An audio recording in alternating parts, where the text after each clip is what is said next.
Hey there, Fortnite fam, and welcome to the PlayVS High School Series North American East Final number 1. I am Jacob PR. Joined with me is one of the great minds in Fortnite with over 100,000 subscribers on YouTube is Mini Meyer. How are you doing today? I'm doing great, Jacob. I'm so excited today to see some solo competitions, some upcoming talent in the NAE East region. I'm so excited to see how these guys can do and really see them pop off. It's going to be so much fun. Yep, you said some of the top talent, but let's go ahead and break down the schedule for you guys today. What kind of things led us up to this point? You saw 2 qualifiers, August 25th, August 27th. From there, we went on towards our semifinals to kind of start the month off on the 1st. And then you kind of see it September 3rd today, just a few short moments away. The top 100 North American East players, the high school players at that qualified to this point, get to battle it out for all the marbles. But for those of you guys that might be a little bit late to the action, your road is not over just yet. Like I said, that is NAE East event number 1. We got number 2 for trios right around the corner. 2 qualifiers. The first one's going to start on the 8th. The second one on the 10th, both going to be at 5:30 Eastern time. If you guys are good enough to make it to the semifinals, join us 5 days later on September 15th at the same time. But then these 25th of September, that's when we will narrow it down to, once again, our top 33 trios to battle it out to crown themselves champion at the end of the day. So like I said, if you guys are a solo player, if you guys are a trio player, the road does not end here. And Miner, man, looking at some of these opportunities, what does that tell you? I mean, it's really exciting. It's a really great opportunity for some of these young talent, young players to really show what they're worth, to really put it on the big stage and see how they do, you know, against some of the best players and against players at their own skill level as well. It's going to be very exciting, and we might be making or seeing a star in the making today. We'll have to wait and see. Yep, that's always talk about. All you need is that one opportunity, that one chance for you guys to go ahead and strike. And this is your opportunity to win a large chunk of change as well. It's not just bragging rights. It's not just the crown at the end of the day. As you've seen, first place, $1,850. Second place, $1,200. Third place, $800. And it goes down from there if you're lucky enough to be into the top 50. This is some good money if you're in high school.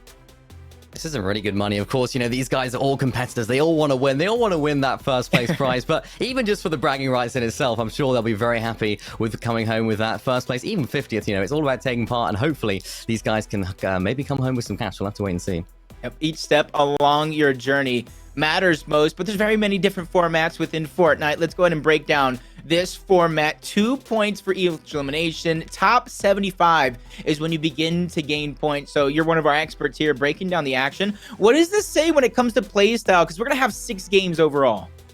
Yeah, well, this is a sort of standard scoring format for solos in Fortnite. You do get 1 more point for elimination in this one, as opposed to maybe the standard solo cash cups this season. But 30 points for a victory royale in just placement alone. It's going to be very, very exciting. We're going to see some big end games. We're going to see some players going for placement. But, of course, with that extra elimination point, 2 per elim, it's all about going for some eliminations as well. If these guys can rack up some eliminations, get that top 10 position, that's where they're going to start to get some points and move themselves up the leaderboard. Yep, we have so many competitors kind of enter the battlefield to start off in those 2 qualifiers, and we narrowed it down to our top 100, really trying to go for over $9,000 in this North American East prize pool. There is West going on at the same time, but we're only going to be broadcasting this East portion, so make sure if you guys are one of those East players, you guys getting these last moments under your belt, what are you thinking? What would you tell some of these teams kind of preparing for this last moment? I think for me, it's all about mentality going into this final day, these final moments, final hours. It's all about that mentality. If you can keep a good mental head, if you can make sure that you're calm, but you're not nervous, making sure that you're sort of chilling going into these, having a good drop spot, having a really good strategy going into it is going to be what's key. So I think if I was talking to some of these guys now, I just make sure they're calm, they're cool, they're collected, and just let them know it is a big opportunity, but have some fun. That's what it's all about. We're here for Fortnite. We're here for fun. Yeah, and one of the biggest things I've kind of always told people, it's not how you start, it's how you finish. Sometimes you might not have the best game number 1, best game number 2, but like you said, the mentality matters most. But our top 100 players, we got some pages of players listed, 4 different pages to go ahead and start us off. Are there any players that you think on this page number 1 that are aggressive? You think any players play towards smarts? What kind of names are popping out at you? Well, we're definitely getting a sort of big mixture of players right here. We're seeing some more passive players, maybe some more aggressive players going for those early and maybe late game eliminations. We're seeing some Orgs in there as well. We're seeing some Vanished players. We're seeing players like Dawn as well, who've recently played with Nick A30, one of the biggest content creators in the scene in the FNCS qualifier. So they did really well in that. And just some really young talent on this first page alone. I mean, there's still a lot more pages to come. We're seeing some great talent on here already, some upcoming talent. I mean, we're seeing players like sort of the Nuki here as well. We're seeing Alij, one of the biggest players and biggest names in this whole tournament. So I'm very excited to see how he can do in particular. Yep, I'm seeing some TTVs, some YouTube names. So you talk about some big notable names coming out into this one. If you're one of those underdog names, if you're one of those players kind of hiding under the radar, if you see somebody pop off, make sure you guys go and check out their channel. Support some of these competitors. There's an immense amount of skill kind of traversing. This is not just a one game. This is not just two. This is a marathon. This is a gauntlet these players are going to have to kind of battle for. The next solo event kind of coming up. Like I said, if you guys are living under a rock, if you guys are sleeping, the open enrollment begins Tuesday the 7th. PlayVS featuring Fortnite solos. And I always say it, and mind you got to agree with me. If you guys one of those players kind of find it stuck, you're not able to find a trio, you're not able to find a duo. This is step one, finding those teammates. Yeah, solos is a great game mode. Of course, you don't need any teammates. You don't need to rely on anyone else. It's just you out there, which can play to your advantage, but also disadvantage sometimes. So I'm very excited to see how they can do and maybe where they land. I mean, that is going to be a very interesting point in today's show and today's games. Let's have a look. Yep. So we're going to go ahead and bring up something a little special, something a little different for you guys. A little interactive drawing board, and I'm going to be leaning on your expertise almost all day long. We had some changes go out through updates. Can you go ahead and narrow down some of the biggest changes for these drop spots and some things that players might be kind of thinking about when it comes to those changes? So yeah, this season we haven't seen too many map changes in the whole game, but we have seen a few changes towards maybe the Coral Castle region. There's a lot less loot there now, just like the Slurpy Swamp area. They've actually, the whole area has been abducted, which is very it's very strange, but they've been abducted. There's not that much loot there anymore. I mean, Slurpy Swamp only has 10 chest spawns now, which is actually the least out of any named POI. So maybe that could play to some teams' advantage. Maybe they're going to land there to think about. Maybe there's no one going to go there. They're going to have a sort of uncontested POI, but those are the sort of big ones that have changed. But then we're looking at places like Believer Beach, of course, Pleasant Park up there as well, Corny Complex. We talked about it before. These are some big POIs. Yeah, those are some definitely big POIs. I know you talk about some of the big rotations that do go in around those POIs. Bony Burbs is one of the big common spots. A lot of players rotate in towards. That's just the top half of the map alone. You still got Lazy Lake at the bottom, Misty Meadows, Caddy's Corner. So when it comes to solos, you have to be really picky and choosy. And that's what we talk about. This is the marathon. It's a gauntlet, 6 different games to kind of battle it out. What would your pacing be if you're going into a series like this, a 6-game series, when you want to make a name for yourself, you want to put some cash in your pocket and get as much bragging rights as you can? I think for me, just making sure you get a good first game and starting to feel out the opponents, make sure you know your rotations, you know where everyone's going to be landing around you. I think just getting a good start, and we probably will see that today in a lot of these sort of competitions. You'll see the first game be a little bit more stacked and have a little bit more players in the end game, as they don't want to go for those early eliminations and risk sort of getting eliminated off spawn. It's not what they want, so we're going to hopefully see some very, very stacked end games, and especially in that first game, as these players are sort of rotating out their drop spot, trying to find that loot, and of course, trying to find where all the other players are as well, because it's solos. There's going to be 100 teams as opposed to maybe trios where there's 33 or duos where there's 50. So a lot more people to run into. Yeah, and you talk about the early portions of the entire marathon, games number 5, games number 6. Depending on where you are at that leaderboard, you might have to make a little bit more risky moves, a little bit more risky plays, try to get more elimination points, and obviously in turn, that'll secure you more placement points in the end. But you have to have that battle. But enough talking. It's ready to do the walking. We got a banger of a trailer for you guys to get you guys warmed up, to get you heated up for the action that is about to ensue.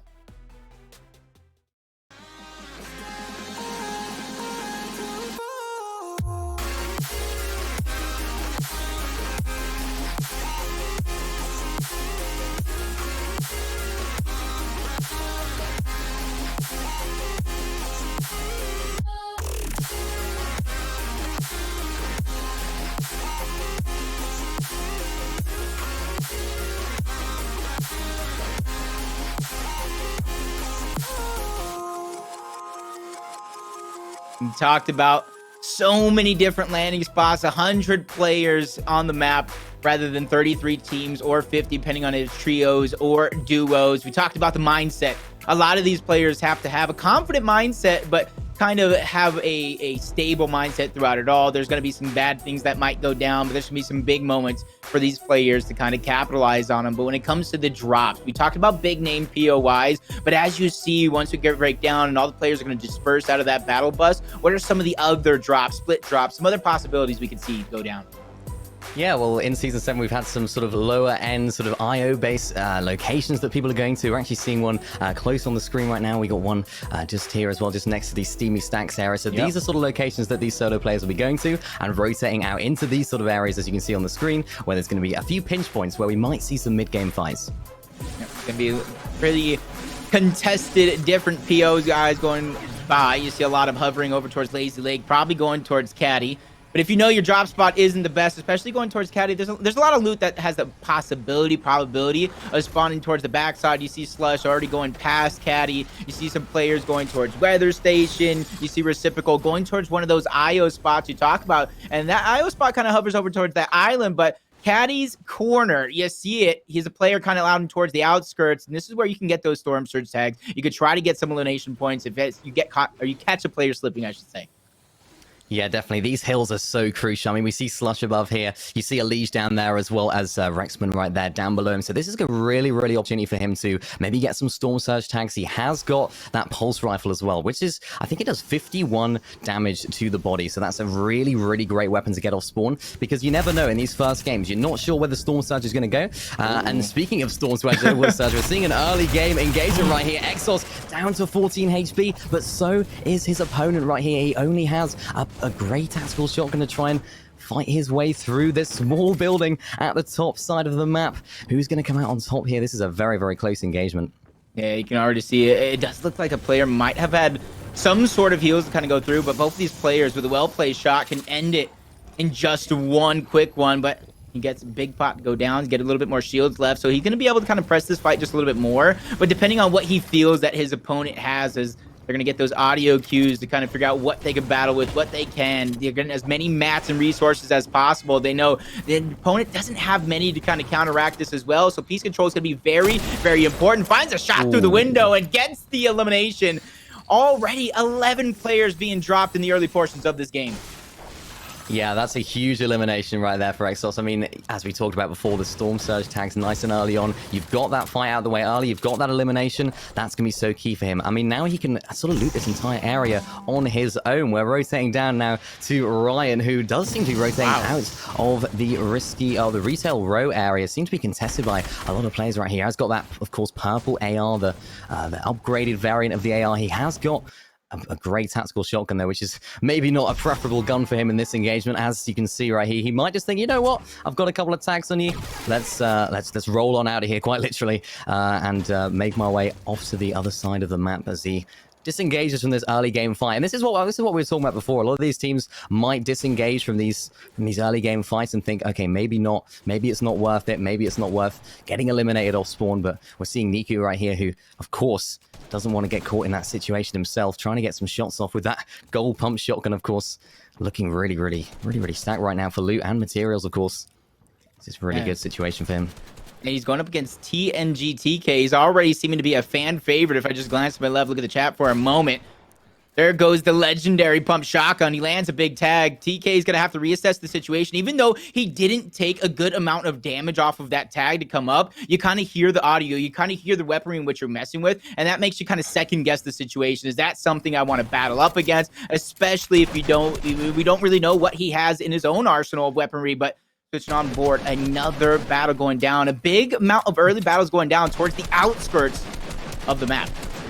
Yeah, this is what we see a lot in solos. A lot of teams sort of battling it out on these really small little areas. Maybe they've just rotated in here. This is a sort of island, a tiny little island with, I don't think there's much loot here, just to the south of Flush Factory on the bottom side of the map right here. So it's kind of looking very solid on loot. He's looking good on his reserve shield as well. So this is what's sort of giving him that confidence to push this fight. He's got some spare white health as well, of course, in those floppers, of course, going to be so useful for him. Trying to land some pump shotgun shots right now. Can't quite connect, but Really, really good off-spawn battle for him to take. Of course, he's not in zone, though. So this is where he might think, you know what? Yeah, let's disengage.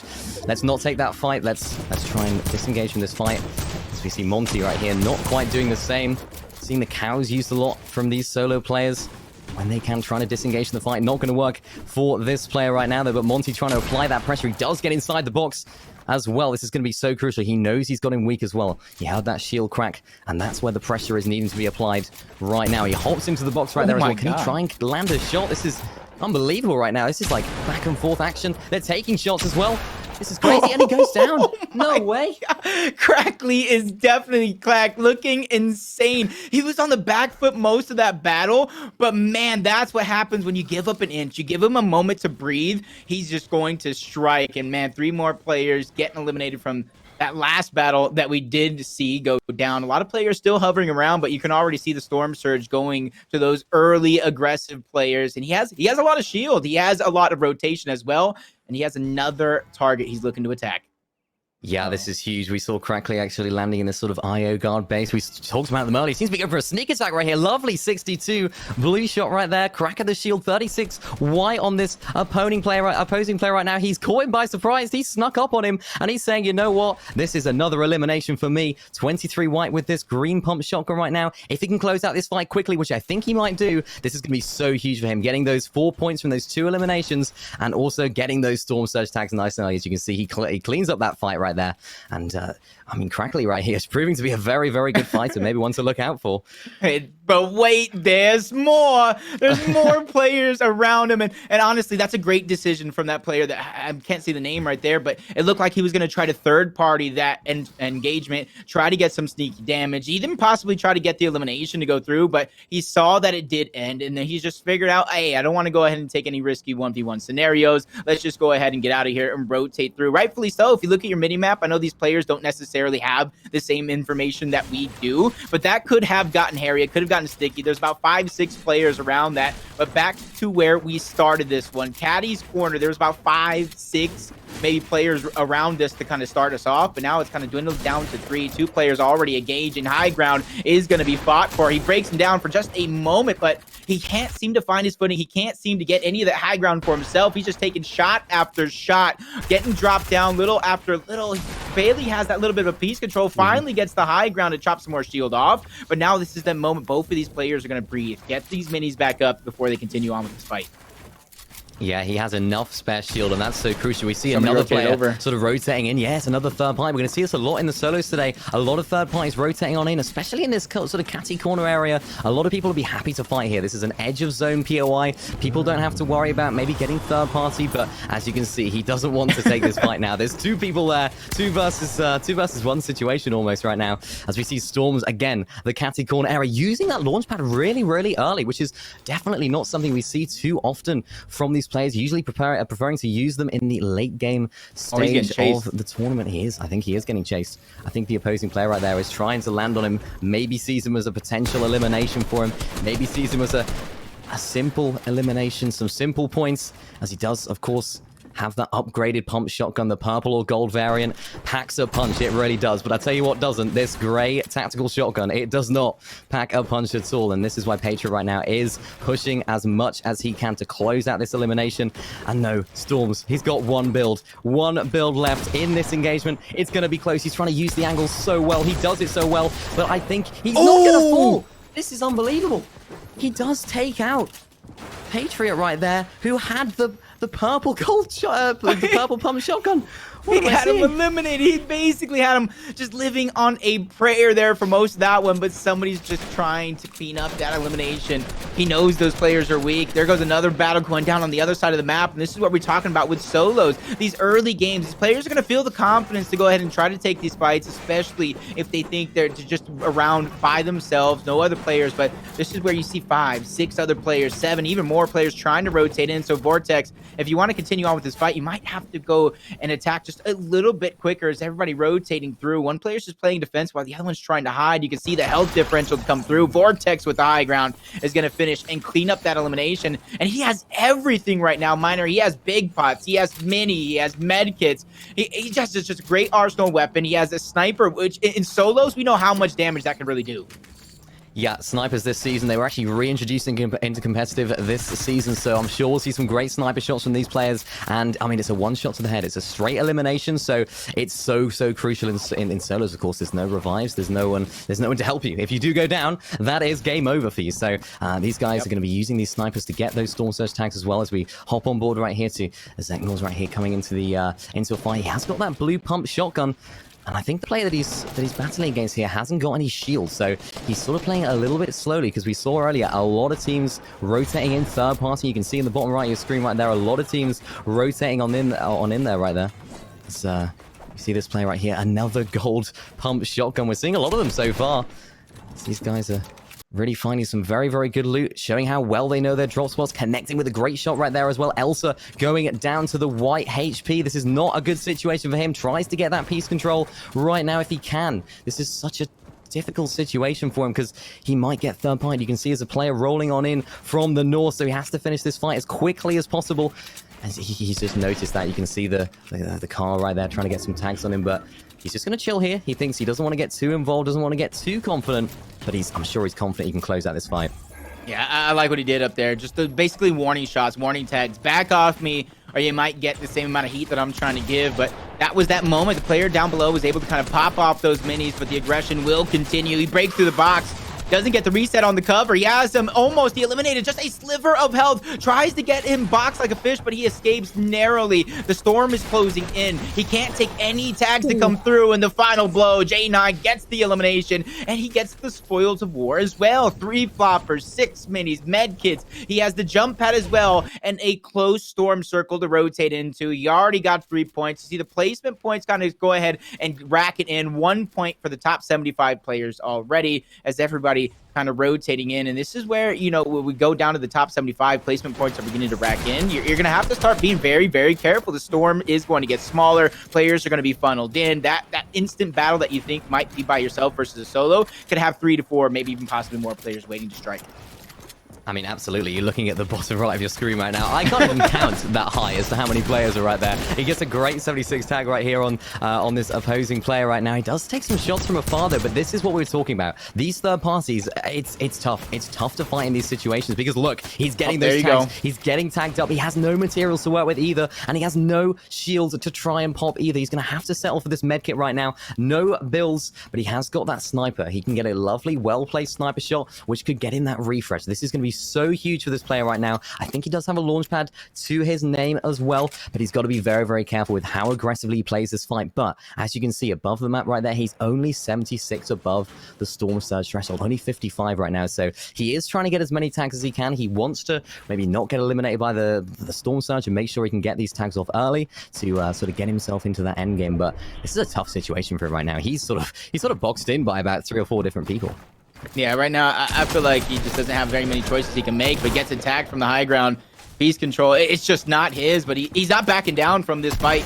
He wants to try to find that refresh, which is absolutely important. We already talked about he doesn't have any shield. He does have some good rotation to go through if he can find a moment to get this med kit off, but it does look like he's being chased. He's being pounced. He's being hounded and finally eliminated as Kashi Washi go ahead and find that one to go through. Ant sitting pretty underneath, though. We talk about the shields, a purple tac shotgun, a big difference from the other tac shotguns we've seen early on. Yeah, these tac shotguns really good. I'm a big fan of these personally, especially when you're sort of tarping in endgame. You can really use them effectively because they do a lot of damage to especially wood walls. If you can try and shoot the wood wall with the gun, it's a very good weapon to use because, of course, it does take that that wall down to its sort of lower HP, which allows you to take the walls a lot quicker than maybe using your pickaxe or using a gun. So we're going to see a lot of these sort of pro players using, and all of these players using these upgraded tac shotguns as well as the pump shotguns, which looks as though Statics has opted for right here. Maybe it's all he was left with, I'm not too sure, but we can see him sitting in a really nice metal box right here. A lot of players around him as we're moving into the third zone of the game right now. You can see him trying to look out, just making sure that no one around him is going to be causing any problems. He's in a full built metal as well, which is so crucial in these early stages of the end game, because as soon as one person gets sprayed, if you're in wood, it's going to be very tough to come back from that.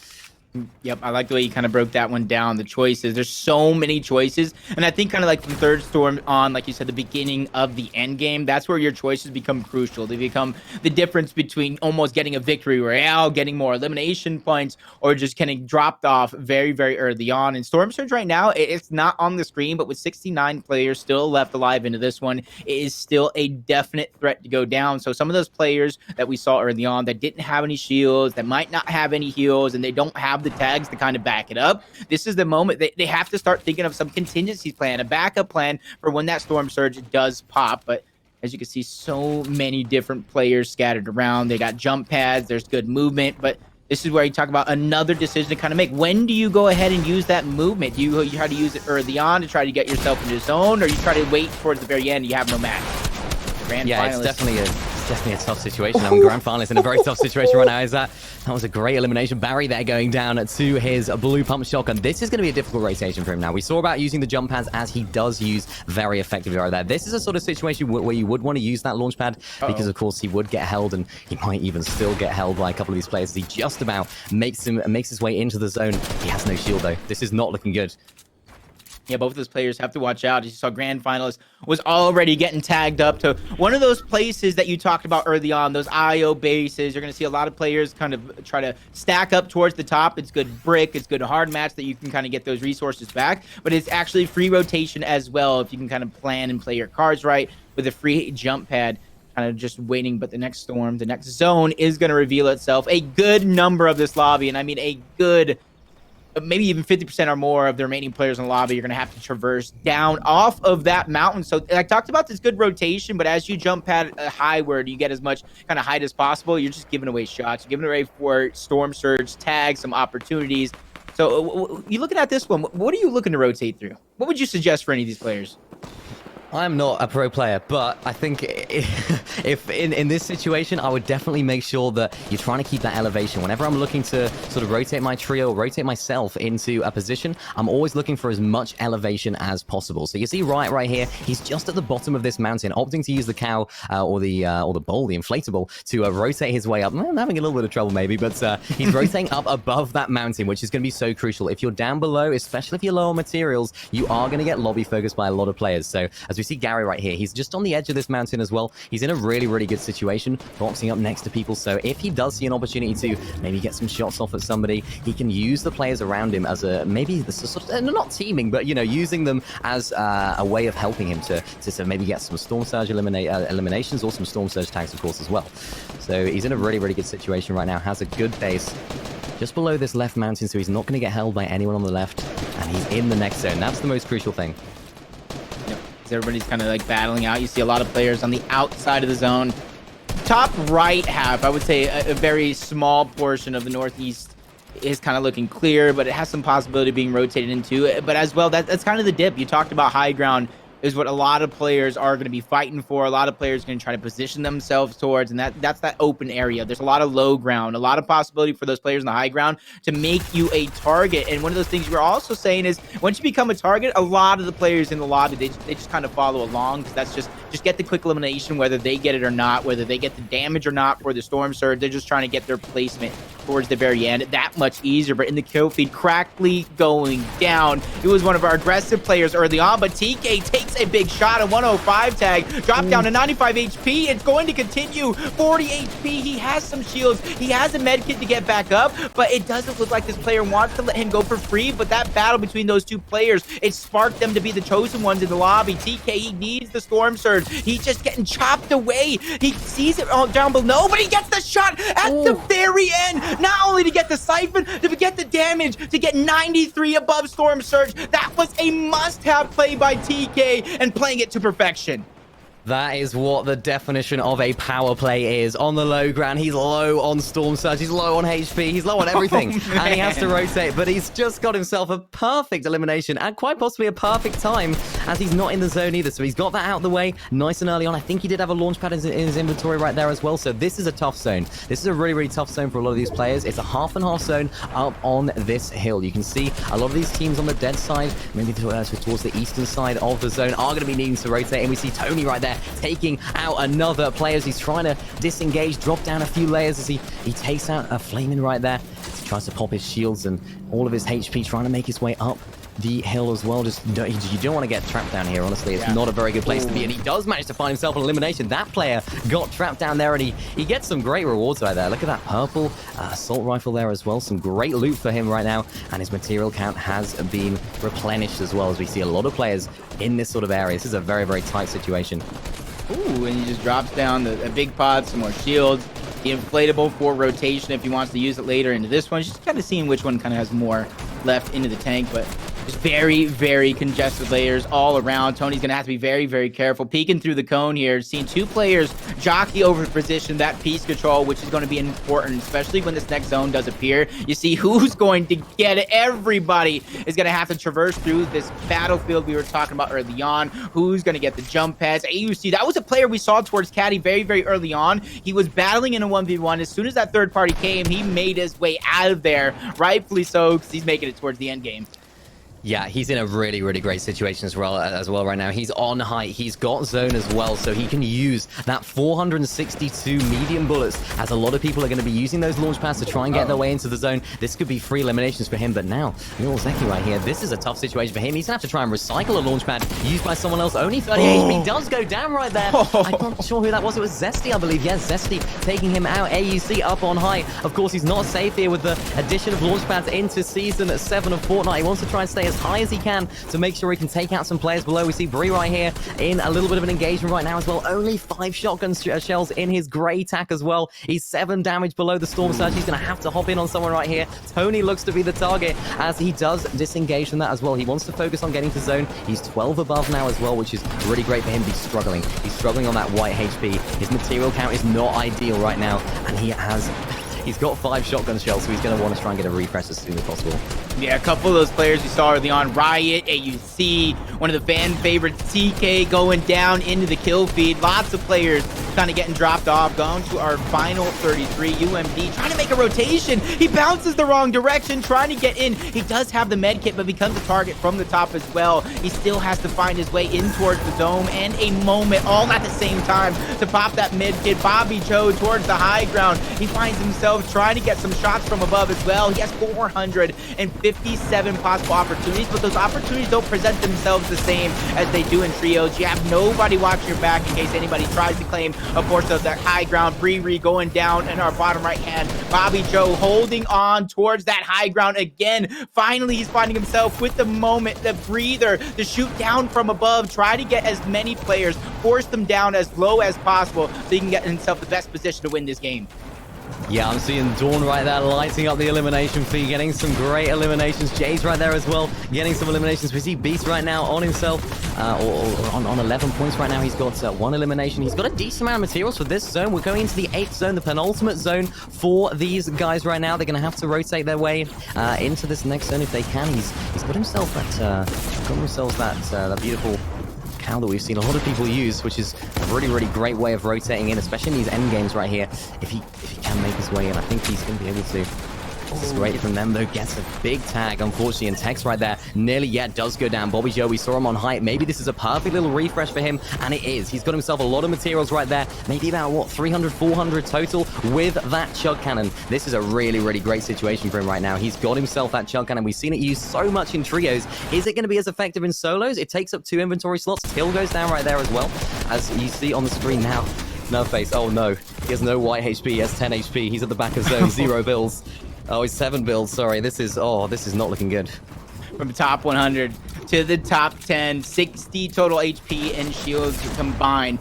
Bear towards the high ground. He has that gold tack shotgun firing from above. He has AR shots, more than enough to continue to rain down as he's trying to force those players, trying to create some uncomfortability to come through. You see just everybody battling into that mid layer as well. Femboy Bobby going to try to get ahead of the zone as well. Bobby Joe looking healthy as possible. Native, so many players have their own layer, but a few players are going to have to run into each other sooner or later. Beast versus Bobby going down. Beast, he's going to take some shots, change layers for a little bit, but he gets taken down. Bobby with the siphon gets the refresh in the match, staying ahead of his own, finds himself with his own layer. Bobby chill. He got a couple eliminated. He's gonna get taken out to the storm. Him and Nated, 5 players left.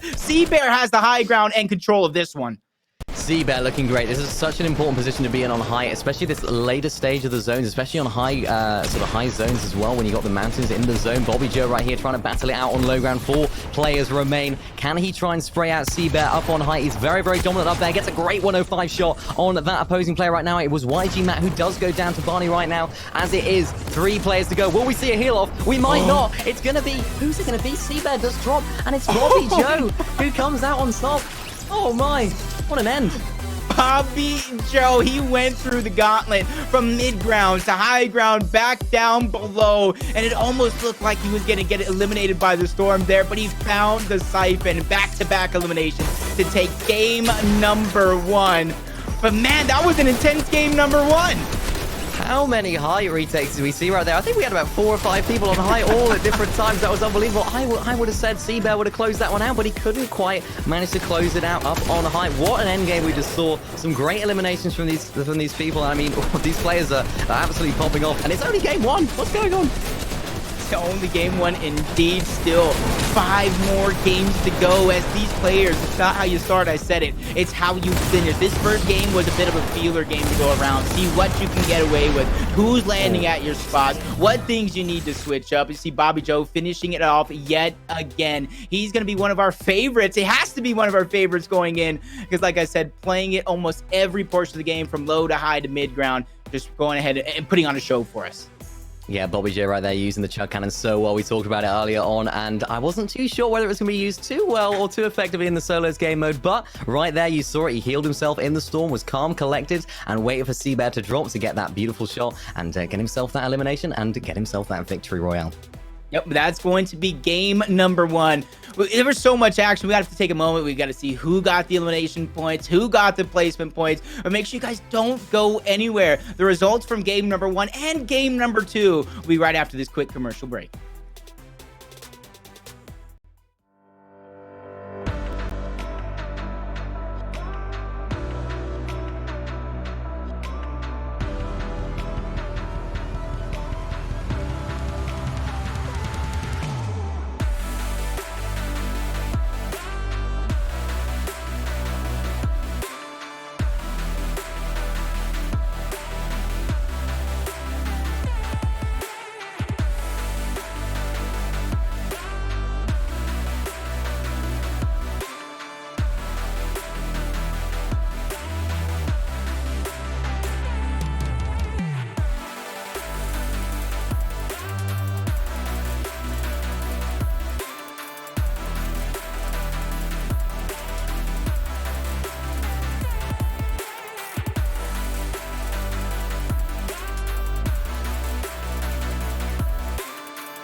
Welcome back, Fortnite fam. That was an intense game number 1. From the very start of the game, we saw players like Crackley get those early eliminations, try to cement themselves position. We saw Seabear try to claim a portion of that high ground, but at the very end of the day, it was Bobby Joe who's going to be our victor in game number 1.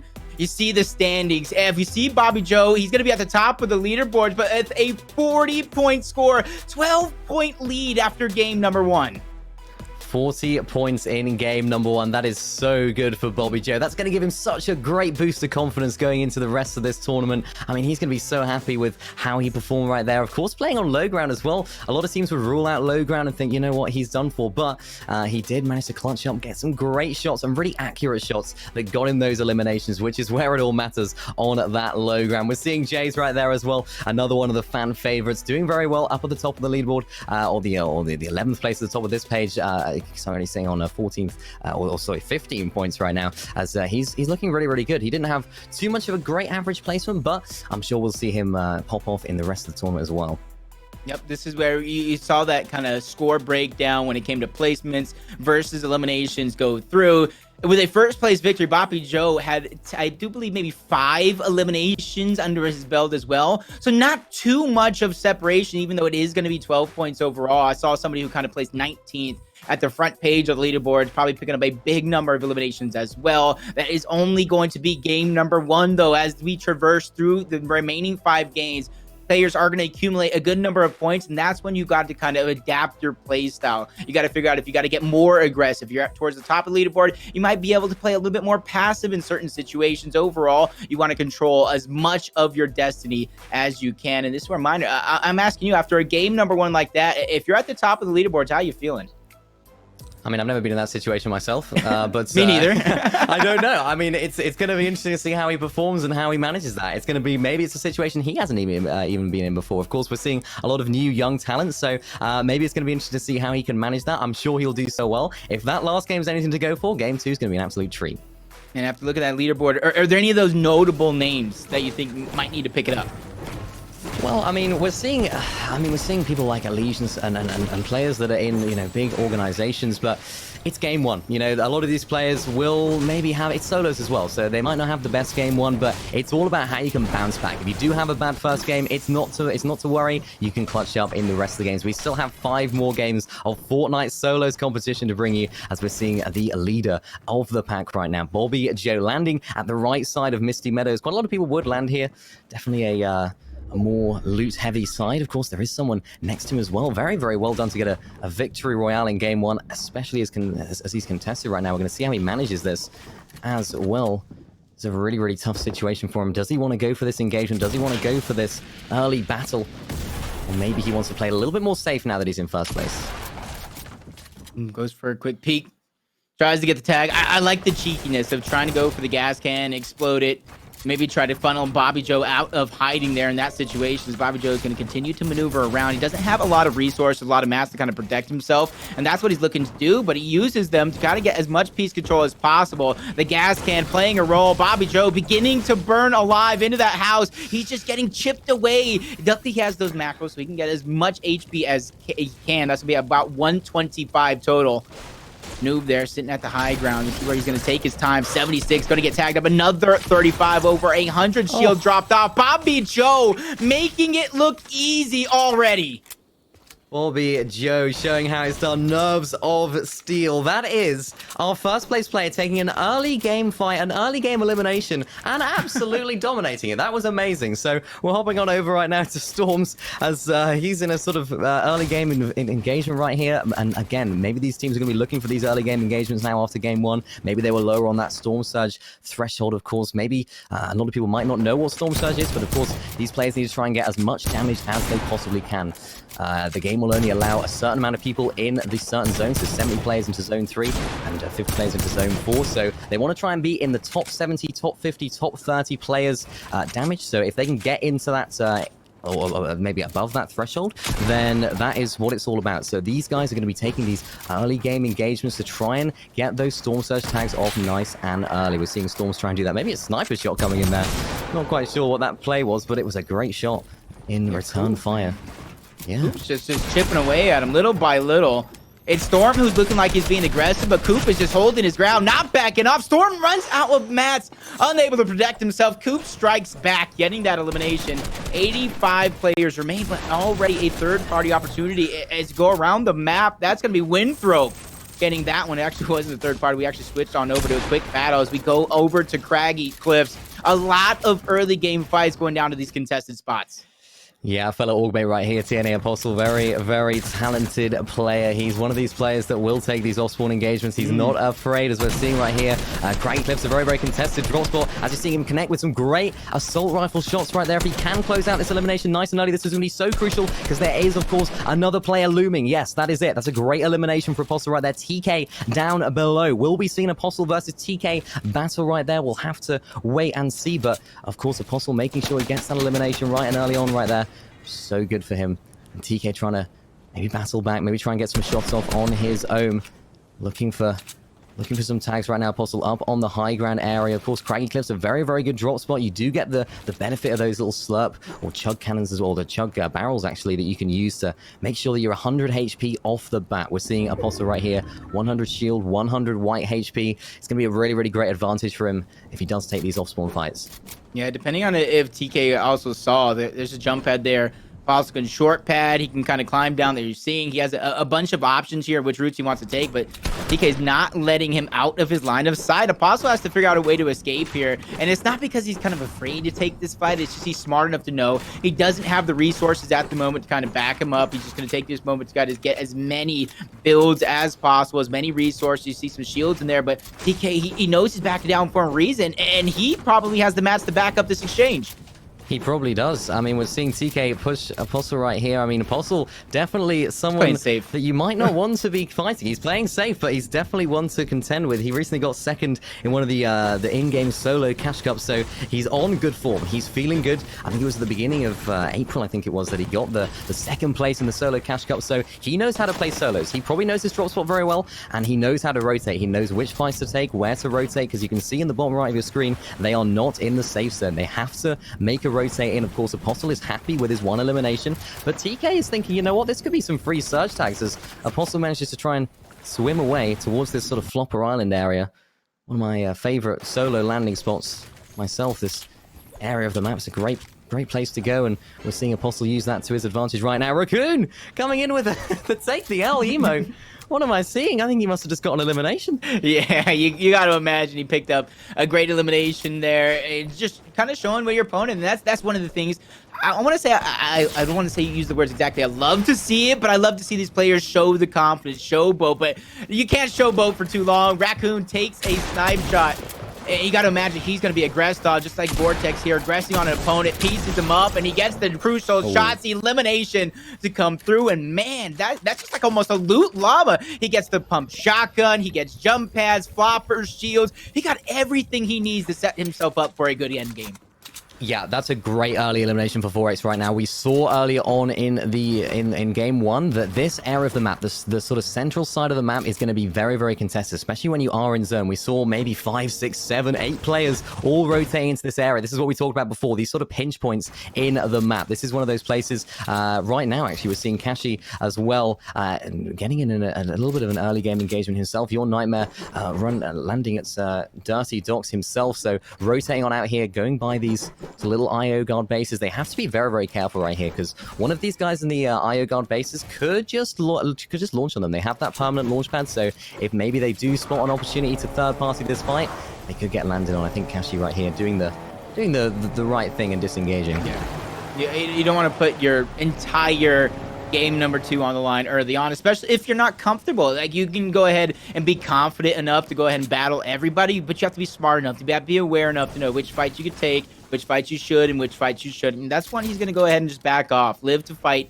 another day, because that's one thing I always said. You don't have to chase these early eliminations. Once you play the game, they will naturally present themselves. Coop, one of those players that got an elimination early on, 9 points total so far, so he's looking good. He has both a blue pump shotgun, a blue AR, plenty of shields and health with a jump pad, so I like what he's doing. He's not risking it either. A lot of these players, especially the ones that have a little bit more experience underneath their belt, they know, try to get in as center as you can. Only take the fights that you possibly are forced to take. You don't have to kind of put yourself in a position like that early on. Yeah, definitely not. He has that elimination early on as well, so he has got that Storm Surge tags nice and early. So that's great for him. Shadow, on the other hand, not quite looking so good with eliminations. He hasn't got any, quite frankly. He hasn't got any eliminations. He's about to break into that first placement point in just a second here as well, as he is taking some fire from up on that mountain. It's going to be a really difficult rotate for him right now, because he has to try and get close to that mountain or close to these trees to use them to his advantage, to block the line of sight from the player that's managing to get some assault rifle shots down there. I think he has a free rotate right now, but this is a tough situation for him because he does need to try and find some people to get some Storm Surge tags on, to try and get maybe some mid-game fights for him, because it's going to be so crucial.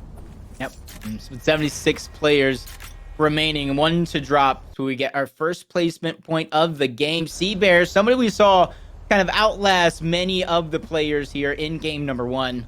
Setting himself up, and this is what we're talking about. You can take the jump pad, you can kind of float down, especially when it's that close. 5 players directly in Misty Meadows with 3 more kind of surrounding. Everybody kind of have a position in towards the zone, but you know, when this next circle pops, third zone kind of forces everybody inward. Those players are going to have a hard battle rotating in. So in my opinion, you probably want to go sooner rather than later if the opportunity does present itself. Yeah, we're seeing a lead right here, one of the more experienced players, and this is where the experience might pay off. Somebody nearby to him right now, but I think he does want to try and get a shot off because he hasn't got an elimination. I don't think his Storm Surge tags are going to be looking too good. So this Deagle, this heavy sort of pistol weapon we got right there, hand cannon I believe it's called, is a really, really great weapon to use for that Storm Surge tags, because you can see him trying to look for as many as he can. You get 7 shots in that thing as well, but it also does very, very high damage to the body. It does about 50 to 70, I think it's 75 damage, close range. So that's going to be really, really great to get those Storm Surge tags nice and early on. We're seeing Nurface right now as well, trying to refarm as much as he can. Look at his material count. It's looking great right now for him. Yeah, so many players, though. So many individuals here. Most of our lobby possibly over towards Lazy Lake. They're trying to claim as much position as possible, but our game number 1 victor, Bobby Joe, trying to be sneaky, but he spots a player with a little bit more high ground than he'd like, gets tagged up towards the side as well. And this is where you can kind of see it. He doesn't want to fight any unnecessary battles. He's being as careful as possible, possibly placing another place out wide to kind of protect himself as much as possible. You see Storm Surge up until we get less than 70 players. He's going to be 185 above. But some of these players in this lobby might not be as lucky. Yeah, maybe not. He has got that elimination, so we talked about it before, that early game elimination, which sets him up for the entire game. He doesn't need to worry too much about Surge. He doesn't need to put himself in maybe a bit of a difficult situation, because you don't want to be editing walls. You don't want to be trying to go for risky plays, risky tags if you are low on that. So it's a really, really great mechanic in that sense, because it rewards people for taking those early game engagements and maybe planning their game a little bit differently to, as you would expect, maybe just camping in a bush all game or something, because you are going to be hit by that eventually. We're seeing Kinsol right now. I think there is a player nearby to him as well. I think it is Seabear, I think, in this sort of area. I think it is Seabear. We saw him in this area just before, so maybe neither of these guys do want to take this engagement, because look, he's on a decent amount of points as well, 22 to his name. He's only got 1 point so far from this game, so maybe he's going to play a little bit more conservatively, a little bit more carefully, because he is above that Storm Surge threshold, so he's got decent enough loot, but look at that medium bullets. He needs more. Yep, and there's a third player already taking damage from the storm, trying to find his way in. He's kind of hoping nobody's here, that he has a free jump pad, free rotation in towards the home. Kinsel knows somebody was around for most of that time. You got to imagine Seabear trying to be as quiet as possible towards the high ground. Everybody's going to be funneled in. This is where the decision is going to be made. Do I take the pad? Do I try to get in? Seabear, just look at the patience. Rightfully so. Look at the loadout that he possesses right now. He is definitely looking forward towards this end game, but he has to make it past a few players who are also waiting in the storm. He has floppers to get himself back up. He has hot floppers. He has slurp fist. He has a jump pad if things go crazy. He's just trying to outlast his opponents who are also all taking all this damage.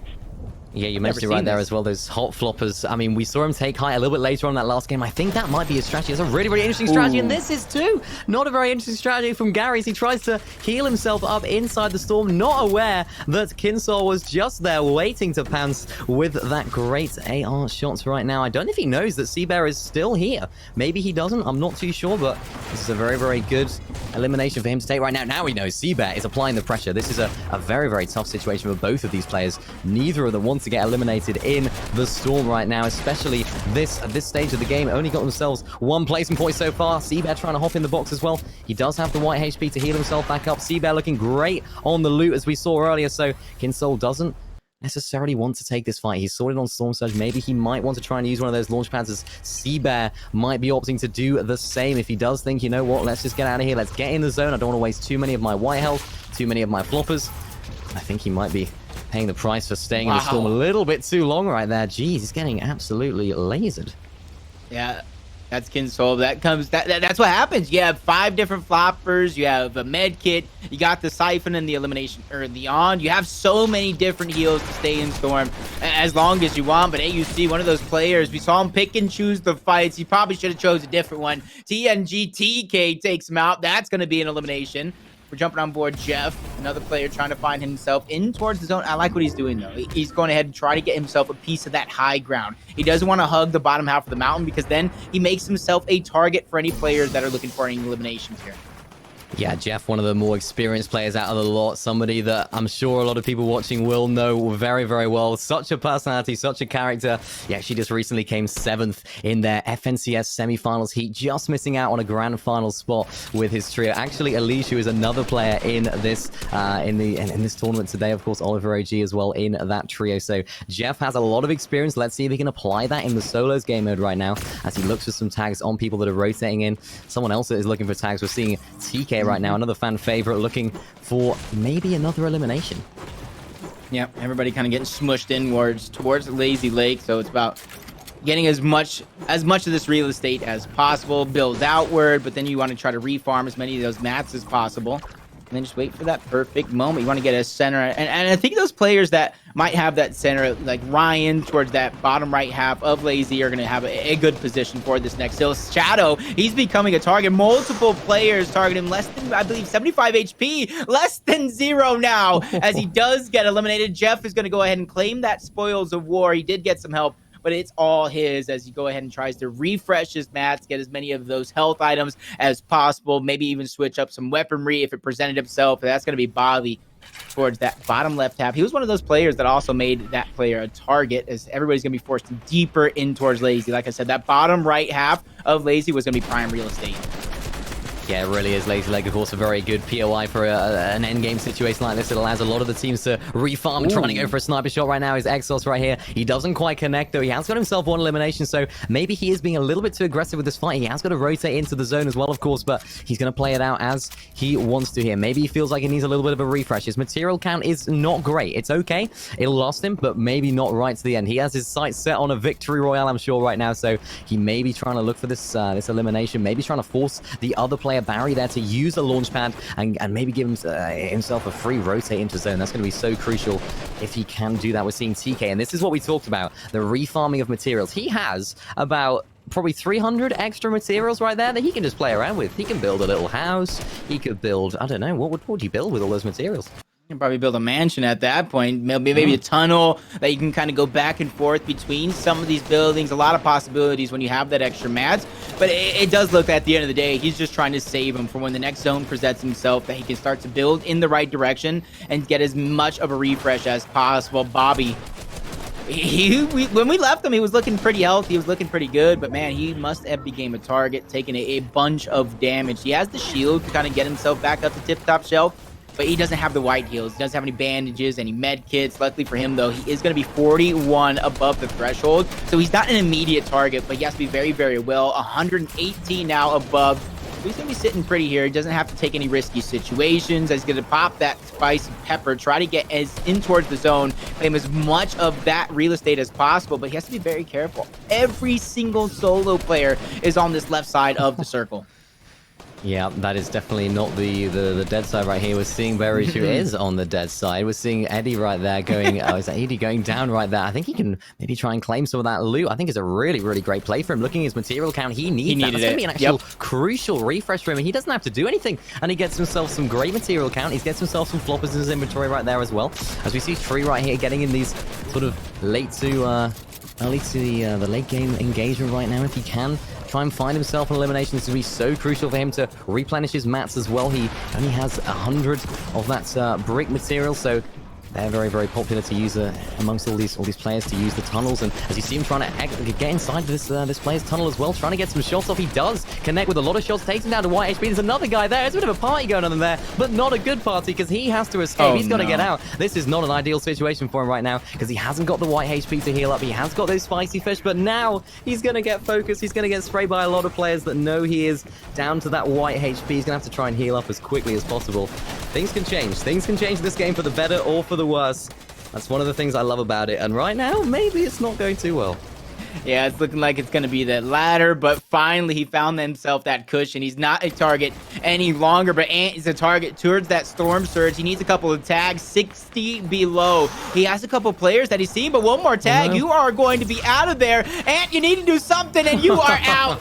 One with 0 ping. He's going to take out Z-Bear Zesty, one of those players we saw last game get elimination. He needs to find himself another one, 71 below Storm Surge. He's going to try to pop the med kit. Can he get it off? It has to be perfect here. He becomes a target, and he becomes a target to the Storm as well. He's going to be one of the last players to drop because he didn't have enough Storm Surge to stay in the game. One with 0 ping is going to get taken out by Coop. Slush finds himself an elimination. Only a couple of players still have some rotating to go.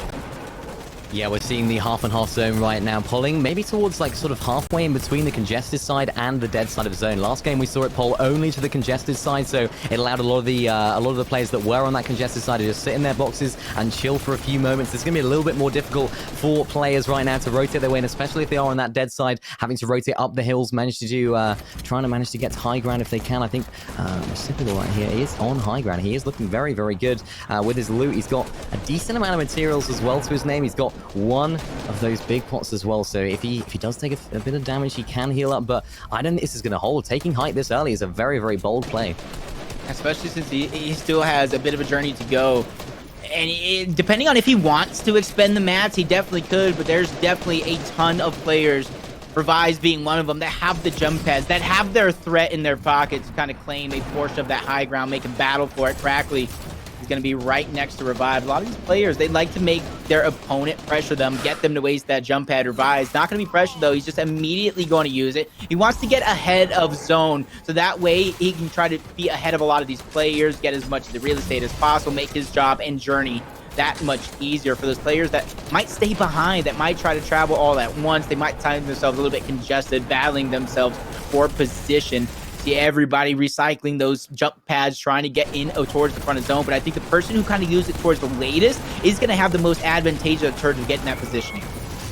Yeah, they are. That's definitely true. I mean, that is at the cost of possibly getting sprayed by people that are already boxed up. They're in their position. They're ready to look back. So you don't want to go too late, but definitely a very, very good play for some of these guys to retake height. We're seeing Elsa on the left side of your screen right now, taking high. We're looking very, very healthy as well, building out of hard materials, which is so crucial when you're up there. We're seeing Revive getting an elimination in the bottom right corner of the screen and in the top right corner of the screen. I think it was Barry or Bobby Joe there going down in the elimination feed right there. So that's a big moment in this as well. It opens up right now. We saw C-Bear going down earlier on. We've seen Bobby Joe go down. It's all to play for right now as Elsa looks to be in a very, very good situation up on high. This is this is great for these guys that are a little bit lower down because they can sort of crawl their way up the leaderboard. The two leaders, first and second, have been eliminated. Let's see how they can do in these fights. Now, a lot of the top players, fan favorite players, kind of eliminated early on as well. Revives, he was the one who took out Bobby Joe, our game #1 victor. He's not slowing down. He's just putting that pressure on to Assault. He go ahead, might not be able to go forward. He's not wasting his time, though. He said, hey, I didn't get what I wanted, but I'm going to stay ahead of zone here. So I'm going to force these players to come to me as he continues to try to build forward. He's running out of mats, though, so he's going to have to find a refresh here. Spots a target, gets the audio cues, two players in front of him, trying to get that piece control to come through. Cameron gets taken down, and there goes the refresh he was looking for. A much-needed refresh for Revives, and he got a ton of resources to keep himself alive in this game. Jack's gonna go down as well. Ooh, that was so close. I mean, that was a great elimination for him. We're seeing him use only a shotgun as well, which we're seeing fabled Taco TV right now, trying to get himself an elimination at the backside of the zone. He has got to rotate his way, and he's got a lot of material, so he can afford to sort of extend out, getting in front of everyone right now, as we see one of the Apollos players right now going down as well. 4CFN going down as well to Vorex. Right in the elimination feed right there. We're seeing a lot of players just down below. I think high ground is still being dominated by the Elsa player up on top right now. We've seen TK right here, another player that we've been watching a lot, watching very, very closely. He's got some great loot in his loadout, and you can see it he's putting it to great use right there on that player. I think it was Davey, one of the Vanish players right now. And it's Vonix actually who's retaken high, spraying down as much as he can, only on wood builds though. He's going to try and get as much of a refresh as he can right now. Brandon Chill, he was a player that took out a lot of big names in game number 1. TK's taking out Barry. High ground getting another elimination. TK taking out Assault. This man is on a run. He has the shields. He has the flopper. He can get back up to 200 HP. Look as healthy as possible. He knows a player. Brandon Chill is right in front of him. He's going to take some tags to try to get that shield back up. That is going to be a great sacrifice. I think it is going to be worth it, depending on how this one plays out. No more builds, though. That is going to be the biggest thing to take note of. He spots Box. 91 straight to the dome. Spots another one. He gets the elimination on Nerfus. Heiko gets an elimination towards the very end. Our 5 players remaining. TK, he found the mats. He has the resources. He has the heals. He just needs to find position in towards the zone. No. It's ticking. He's almost going to fall. A sliver of health is keeping TK alive.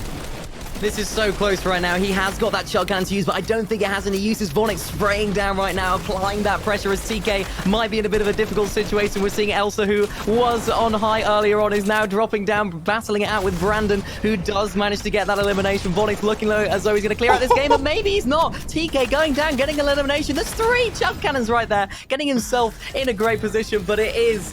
Who is it? It's Vonix. It's Vonix getting that elimination to win himself that game. Another 5 elimination victory royale right there. What a game. That was looking so good for TK, man. He got himself another chug cannon, but like you said, just no charges left. That would have been a great victory for him right under his belt, and he definitely earned a top spot. But Vonix with the high ground, holding on as long as possible, making his job easier. He didn't even have to fight at the very end to get that elimination to come through and to score that victory royale. But up the leaderboard, he definitely shoots. Yeah, that was really, really good from Vonix right there. He didn't have too many materials, of course. Did manage to get a little bit of a refresh early on, but it wasn't quite enough. We're seeing Revised as well, getting some great eliminations. We saw the one on camera right here as well. And we're seeing some great eliminations from these guys that are allowing them to make their way through the end game, which is probably what Vonix did. He probably got those early eliminations. I think it was 5 eliminations for him to win the game right there as well. So we saw TK absolutely popping off. That was another great shot from him. And I think he's one to look out for, because his fighting ability is honestly next level. Look at this. If you would ask the chat, he's definitely one of the top players in this lobby. Vonix, honestly, if the storm didn't get him, it was looking like Vonix was gonna. He got the piece control. He's beginning to push forward. He was making sure no survivors were left. Bobby Joe's gonna be the victor in game number 1. Vonix gets the victory in game number 2. The leaderboards will be up next after this quick commercial break.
Welcome back. I told you that was going to be a quick commercial break. We want to get back in the action as quick as possible. But before we can do that, we have to know who are our front runners, who has the top spot here onto the leaderboard. It said Bobby Joe won game number 1. He had a 12-point lead going into game number 2.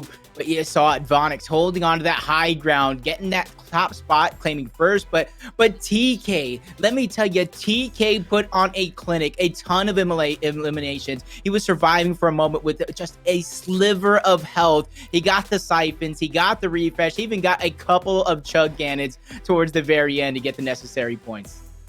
I thought it was very unfortunate for him to lose that game, of course, because, I mean, he didn't lose. He got second. Yeah. He did very, very well. But there was 3 chug cannons right there. It was very, very close. He put on a great show, getting eliminations, going up, going down, trying to go on 1 HP almost. It was great watching, and it was great to be a part of that. I mean, that was incredible.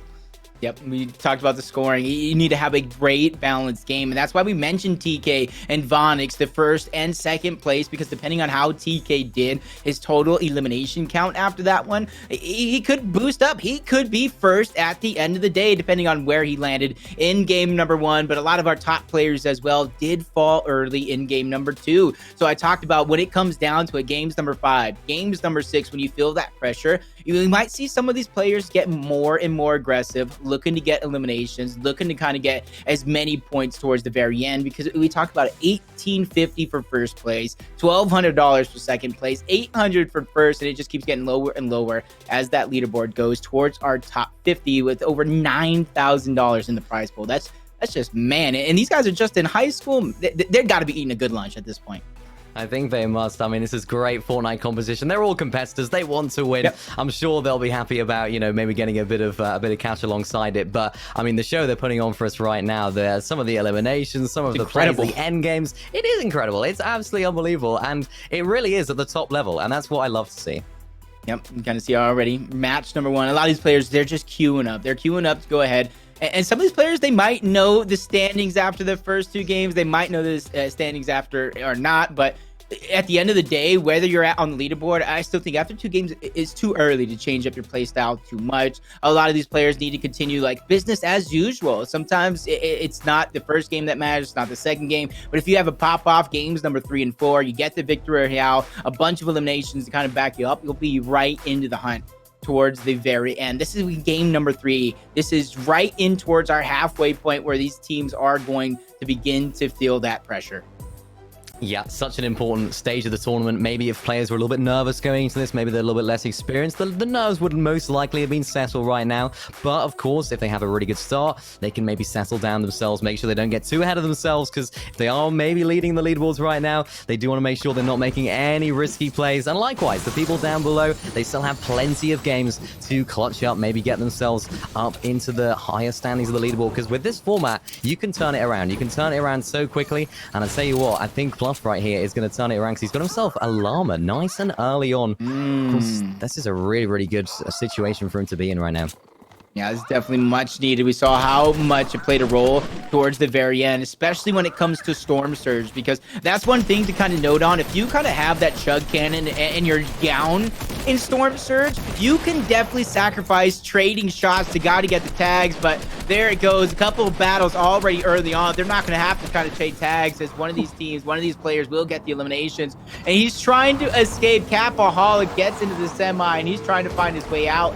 And Vanish Rexman, he has the shotguns, he has the ARs, he has the heals, he even has a pepper if this becomes a foot chase.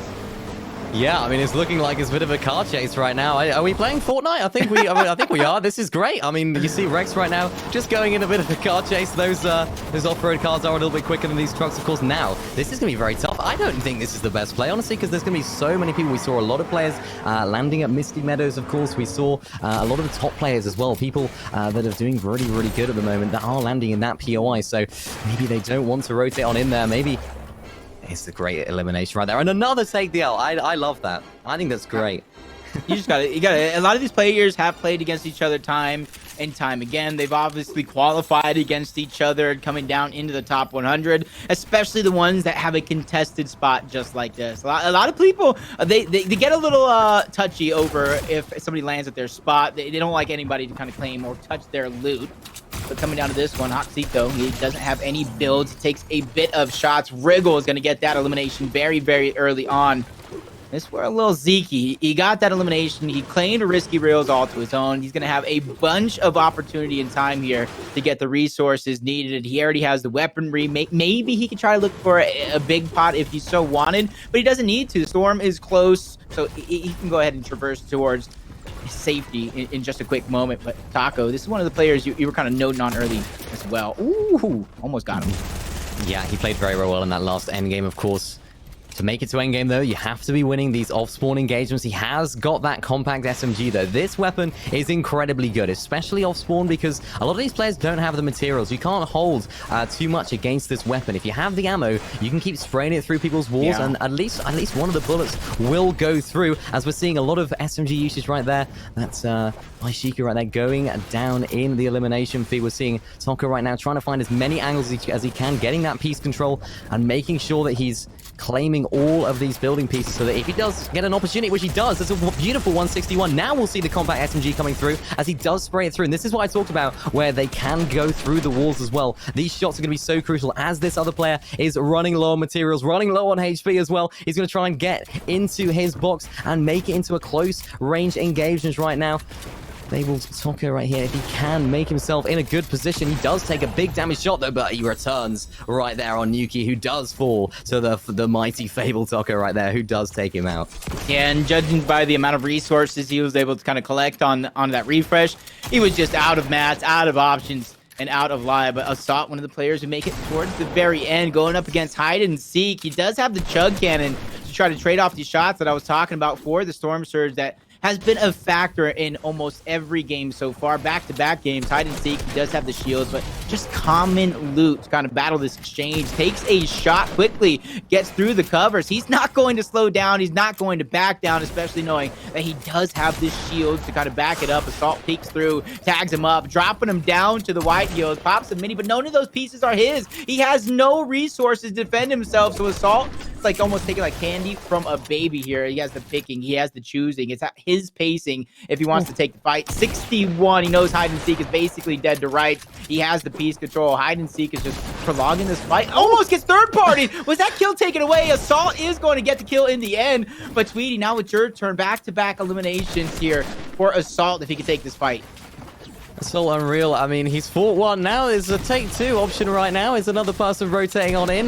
This is going to be a tough one for him to try and fight right now, because he has only got 35 bills, which should be plenty for this early game engagement. But as we saw, third party is going to be so crucial to how these guys are going to make it into the end game. So as we see, Tweety right there, I think he's just launch padding away. He's making sure that he's not trying to take this engagement. He doesn't need it. He doesn't need the elimination. So he's out of there, which is so good. And Unreal's going to be very, very happy with that now, because he can just sort of rotate around. He's got himself that elimination. The Storm Surge tags nice and early on, as Vonix there going down in the elimination feed. Yeah, Vonix are game number 2. Victor, and even though you guys didn't see the leaderboards, it's going to be Brandon Chill sitting in first place with 54.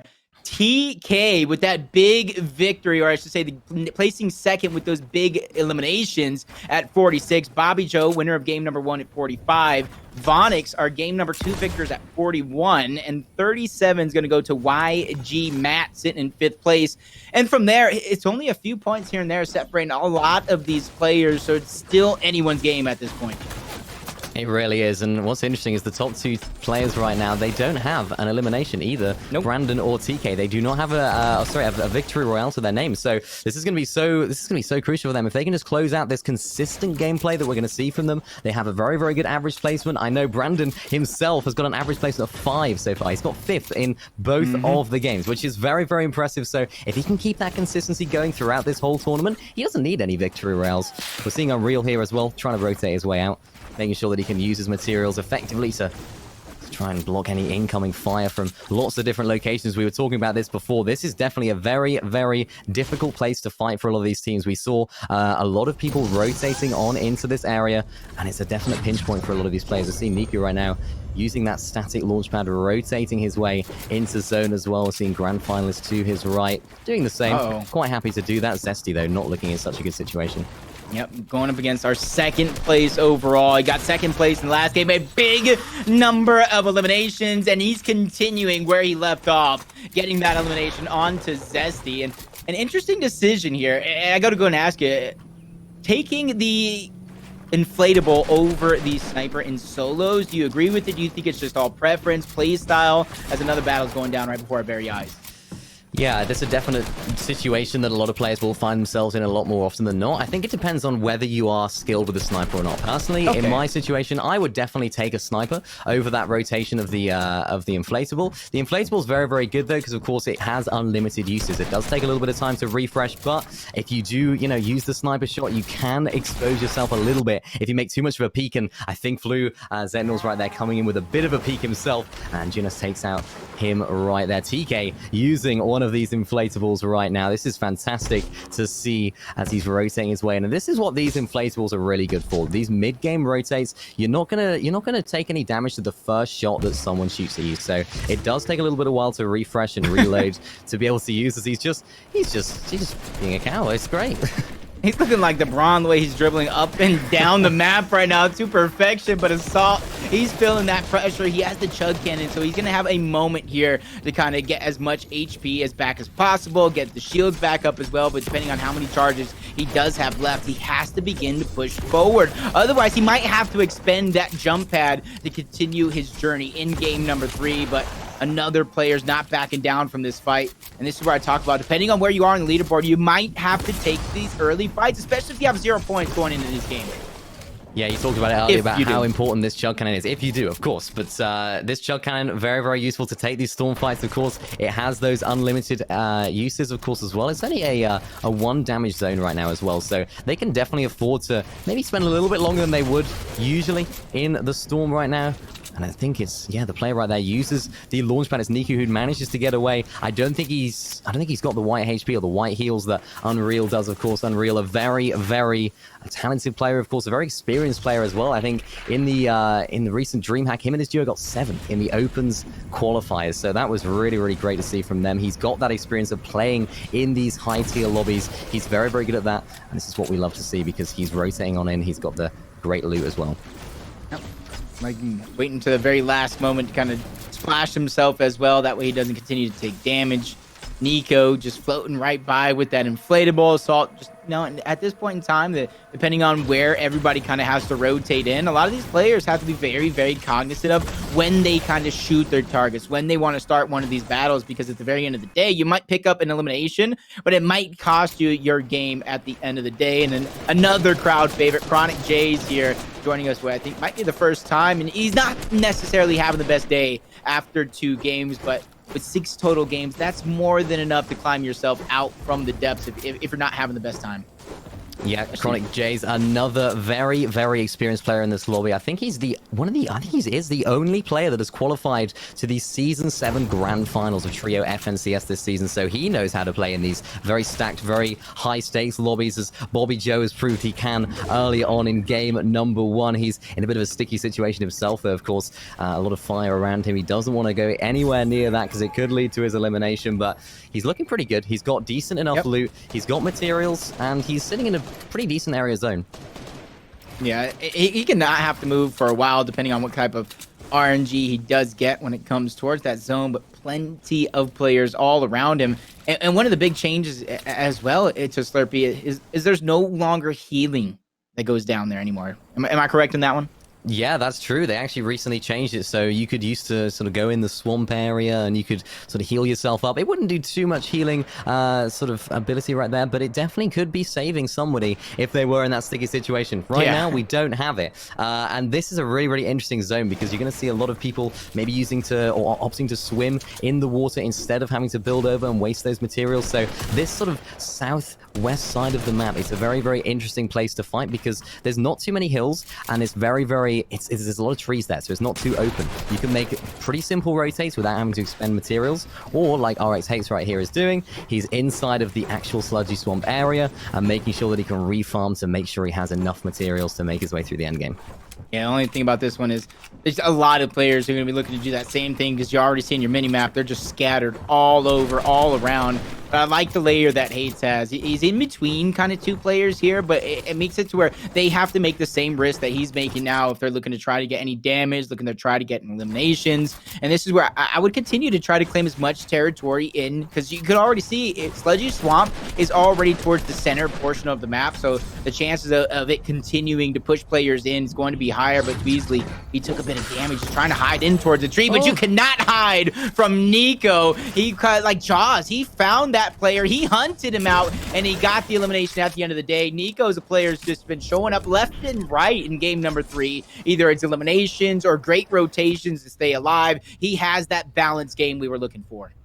He really does, but what he also is he's currently in the storm. He is struggling on the white HP. That chug cannon is going to run out of uses. I think it is a 2-tick storm right now as well, so he is going to start to tick down that white HP. He might have to maybe try and find some other white HP options as he does rotate in, or as Taco right here is doing, using a car to rotate in. We're seeing a lot of teams do this today, as it's a very, very safe way of getting in. Of course, people aren't likely to expend too much assault rifle ammo, and as I say that, everyone's spraying him. Yeah, you know, teams usually don't do too much of that. They just want to try and get some tags off if they can. They do manage to tag him a little bit right there, but he's not going to be too unhappy about that. He has got those big shield pots right there to get himself up to near enough full HP, and we see him using the sniper, opting for the sniper option over maybe the rotation that we see Dawn using right here, the inflatable. So different strategies from different players, and oh no, this is not looking good. We talked about the dangers of using that jump pad. Don is going through those dangers. Chosen one in the lobby. He's expending a lot of maps to try to stay alive here in this situation. If he could just find the moment to breathe, he has the minis and the big pot to get his shields right back up, but somebody's just making it a target. They don't want to give him that opportunity he's looking for up until now. Possibly getting that same pressure from around the lobby being forced onto him. Don is going to go and get shield HP back up to as much as he can. 179 is going to be the total. Taco towards the outside. He found himself some safety early on, but now he's going to have to travel in, and depending on which way he goes, he doesn't have that inflatable that you were talking about for early quick rotation. He has that sniper, misses his shot, but gets tagged up. He has the shields, but he doesn't have the white heals, the HP to get himself back up, so he is definitely going to be in the danger zone.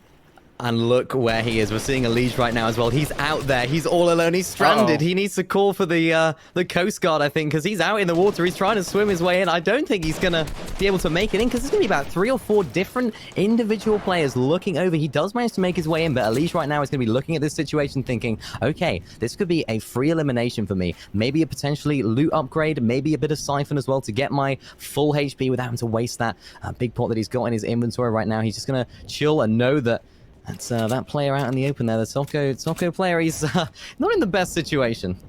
I like what Elige is doing, though. He's not necessarily popping that big pot too soon. He's allowing himself an opportunity to get it through a refresh. That way, when it comes later into the game, as a Storm number 3 is kind of the beginning of that end game, he has the extra bit of shields needed. He's not going to go ahead and bank on a big play, a clutch elimination to get as many of those shield resources back on up, but back into more of our congested area of the map. This is where a lot of these players, man, you have to play absolutely perfect. You have to have your rotations on point. And this is where I always try to tell a lot of the players at this stage, especially the younger players, is you have to be getting as much information as possible, peeking through the cones, making sure that you're popping through the covers, so that way you know where players are located, so you know which are the safe routes to rotate to, which players you can kind of hide and reuse their builds, so on and so forth.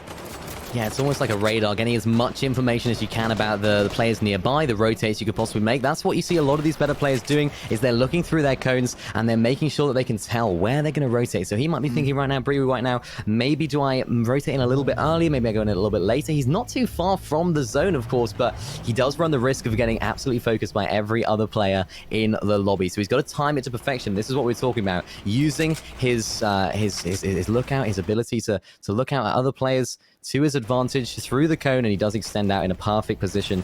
And this is where Taco might be in a little bit of trouble. Let's have a look.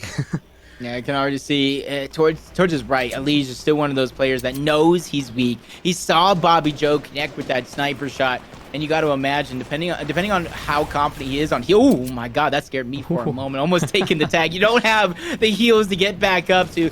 Taco is definitely going to go through a battlefield, spotting out some bandages, tries to go for a sneaky shot, but you have to be careful. Storm is going to push you in. Now you're becoming a target. That's Elige from the right. Couple players towards the left. Only 79 totals, forced to use a jump pad, and honestly, that might be the saving grace. High risk, high reward, but it's going to work out for him in the end as he finds himself in towards the zone, but he's taking some tags. Players gets that piece control and takes out Taco. That is going to be Jeff, and I looked at chat. Jeff is another player to watch out for.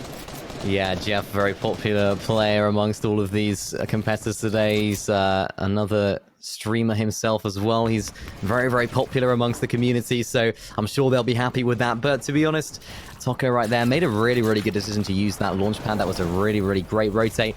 Maybe he just struggled to get himself into a base, which might have saved him in that instance, but he does go down right there. We're seeing Brewy right here on 60 below Storm Surge threshold. 10 players need to get eliminated as well, so this is a really, really important stage of the game for him right now, because he's good on mats, but he needs to try and find just some tags. Doesn't need to be elimination, but it does need to be some tags. This player could be the option for that. He maybe disengages and thinks, okay, maybe we'll try another option, another angle, another idea, or another strategy to try and get myself above here, because this is all they need to do. This is huge. 23 below now. He does get a nice tag on with that green pump shotgun, and this is where the Storm Surge is taking the half and half zone. Again, actually the half and half zone this time pulling towards the dead side of zone, so we're not going to be seeing too many players already in that half and half zone, which could be very interesting, because all of those players at the northern side of the map have to rotate on down. Maybe we're going to see some launch pads in play, or maybe not. He's taking a lot of damage right now. What's going on? He just has to get aggressive. He's going ahead and barely surviving, but he's not thriving in this scenario. Now his opponent knows how much damage he took, probably counting the tags of the Storm Surge, backing up, forcing him into his fight as Tree gets the eliminations, the kill feed going wild for a moment, players getting dwindled out.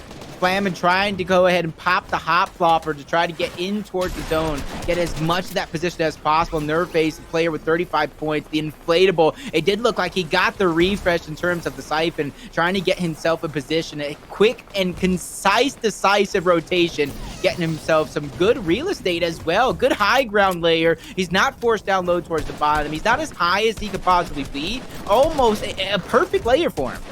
This is a really good layer. Yeah, he's uncontested on this layer almost, and he's using that inflatable to his advantage to get on that higher level of the game right now. So we're seeing a lot of players having to use those inflatables, maybe even launch pads to rotate on into this half and half zone. We're seeing Noob in the right side of the screen right there, getting lasered by a lot of players. He's going to be probably the next one to get eliminated right here, as there's about 3, 4, 5, maybe even 6 players looking at him, seeing him as a potential target to get an easy elimination. I think he does go down right there as well. Yeah, he does. Very, very unfortunate for him, but now it's the all-important half and half zone. We're seeing Dawn up on high, I believe. I don't think he's gonna be able to claim it and keep it for this zone. Be very, very careful. I will say he does have a ton of mats. He can fight for it. He has a jump pad. He can kind of give it up for a moment, get in closer towards where the zone is actually going to end up at, and then claim the high ground with the jump pad. I think Don right now is just gathering that information that we talk about through the cone peak and trying to figure out where players are positioned at, possibly recycling a jump pad. So that way, when he does finally make his rotation, he can make it the correct one, and already spotting a recycled jump pad he's going to use. He's going to drop down low, takes a quick shot, gets the damage, and that's going to be important for the Storm Surge as he recycles that jump pad, keeping his mats, keeping his own jump pad for use later on in the game. Yeah, Dawn, very, very good player. And Tony getting an incredible elimination right there on Heiko. That was, I believe, yeah, another great elimination for Tony right now. He's got himself 28 points so far in this tournament, as he is looking to try and make his way in zone. And so is Yulos, unfortunately, does go down. It's Vanished Storms right there, getting that elimination. And now we're seeing a switch up of high ground. We're seeing Flamin up on high, but his material count is not too good. Beruj on the flip side, he's on low ground. He's looking for some shots. We've seen how good this purple tactical shotgun can be in these late game scenarios, as he is looking for something. He needs something. He's 122 below the Storm Surge threshold. Jace could be the option right now, as he uses that inflatable to make his way in zone. The zone pulls back through a lot of these old builders now, right now. So this is going to be great for a lot of the players that are chilling on Storm Surge, unlike Beruj right now, who needs to find something. He needs to jump in on someone, try and find some shots. This is huge.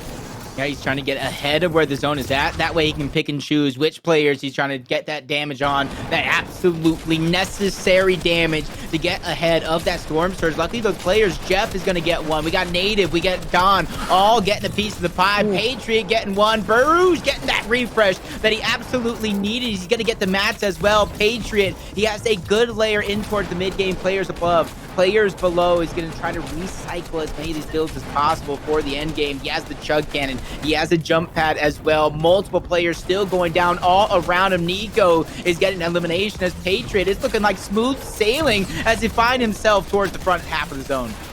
Yeah, smooth sailing up Not until the anymore. point where he runs out of materials. He has 3 builds to his name, which is not looking too good. He can try and find elimination. He does. That's a great elimination from Patriot right now. He finds himself another chug cannon, which I don't think has any uses, but the refresh is nowhere near enough materials for him to survive too much longer in this endgame. He's going to need another, but he's not going to get it. That's so unfortunate for him, and it's so unfortunate there for another player that goes down. We've seen grand finalists popping that medkit. Bobby Joe there it was, going down to Shadow in the elimination feed. 12 players remain. We're seeing Dawn retaking the high ground. As you said, he reclaims that, and he's happy up there now.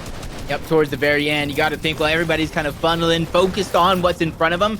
Don, depending on how much ammunition he has, going to be firing down, forcing these players into a fight. And if he can, pick up a couple elimination points for himself as he continues to just rain down from above. We got a couple players on the same layer. If Bobby looked like he got an elimination onto acting like Luxy, and there goes more players trying to find their way towards the front of zone. Zahn just doesn't have to do anything here, and then he finally drops down towards the backside of the zone. 1 with 0 ping, finds another elimination, popping, trying to get as much health as he can from that chug cannon. 4 players remain. Jeff is going to be another one as he gets the elimination onto Jay. 4 players. Our fatal 4-way match here to get that victory royale. This is such an important moment for a lot of these players right now. We're seeing Ryan go down. Dawn, that's a huge elimination for Dawn right now. Maybe he's going to be able to drop down, get that refresh, and close out this game. We're seeing 1 with 0 ping, who has 7 eliminations, but only 8 builds to his name. He's going to try and go for the high retake. Gets a beautiful 75 headshot damage onto Dawn right there, who is going to want to try and keep high ground, but he doesn't. He drops. Dawn nearly going down to 1 with 0 ping. We're seeing complete switch up of height, and 1 with 0 ping with his 7 eliminations might be able to close out this game. Jeff taking out Dawn right there as well, and Jeff is now the one on height. We've seen a 3-way retake of height as 1 with 0 ping does go down, and it's Jeff that comes out on top. 6 eliminations for Jeff right there. What a game once again. That was a big game. That was a much needed game for Jeff as well, because if I look at the leaderboard, I don't see Jeff there. He might have a little bit of a different name, but just at first glance, though, he's definitely not in our top 30. But that is going to be a game he uses to kind of burst himself towards the top half of that leaderboard. And depending on where everybody else kind of fell through, this could still be anyone's game. We saw some early front runners. Brandon Chill go down early. We saw Vonix go down early. So this is still a chance for these unknown names to really begin to make a name for themselves. Yeah, it really is. A lot of these players that are leading in the leaderboards right now going down, that's certainly going to help. But even the format itself will definitely help. We're seeing Jeff right there getting himself 6 elimination victory royale, which is huge for him right there. He'll get 12 points for eliminations alone. That is a 42-point game for him right there, which is just going to shoot him up the leaderboard. And it's going to give him a boost of confidence going into the final 3 games at the halfway point right now. The halfway point, just like you said, this is where teams are going to have to assess the situation that they're in. Figure out, do I have to get more elimination points? Do I have to play a little bit more passive? What is the goal overall? And right now, this is where these teams are going to feel that pressure. I say teams, but these individuals. So 3 games are done. 3 more games to go. We're going to take a quick commercial break because we too need a moment to kind of catch ourselves with all the action we see. Don't go anywhere. Right after this quick commercial break, we're going to have game number 4. Set me free or give me death, yeah. Living good, I've been blessed, yeah.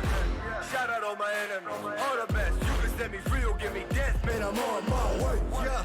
Y'all can find out, you on timeout. You been dealing with the devil, where you sign at? Yeah, oh Lord, you getting financed. Me, I'm talking ownership, baby, that's where my mind at. Try that, yeah, me, I threw my money down. And you know that it's good, we can skip the run around. And I don't need no yes, man, I'm all the way down. Yo, and I am not for sale, that's in case you couldn't tell, but y'all know better now.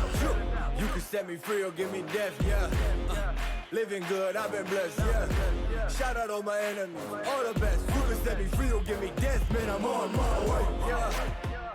I'm on my way.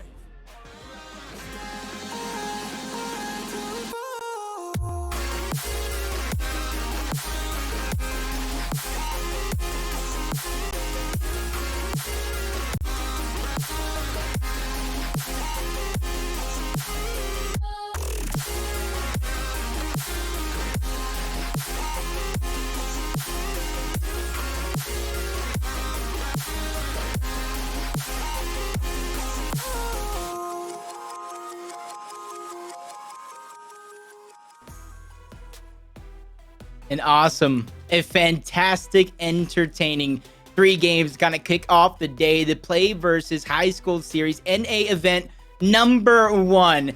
And like I said, this is going to be a close race coming down to the very wire when it comes to our top teams.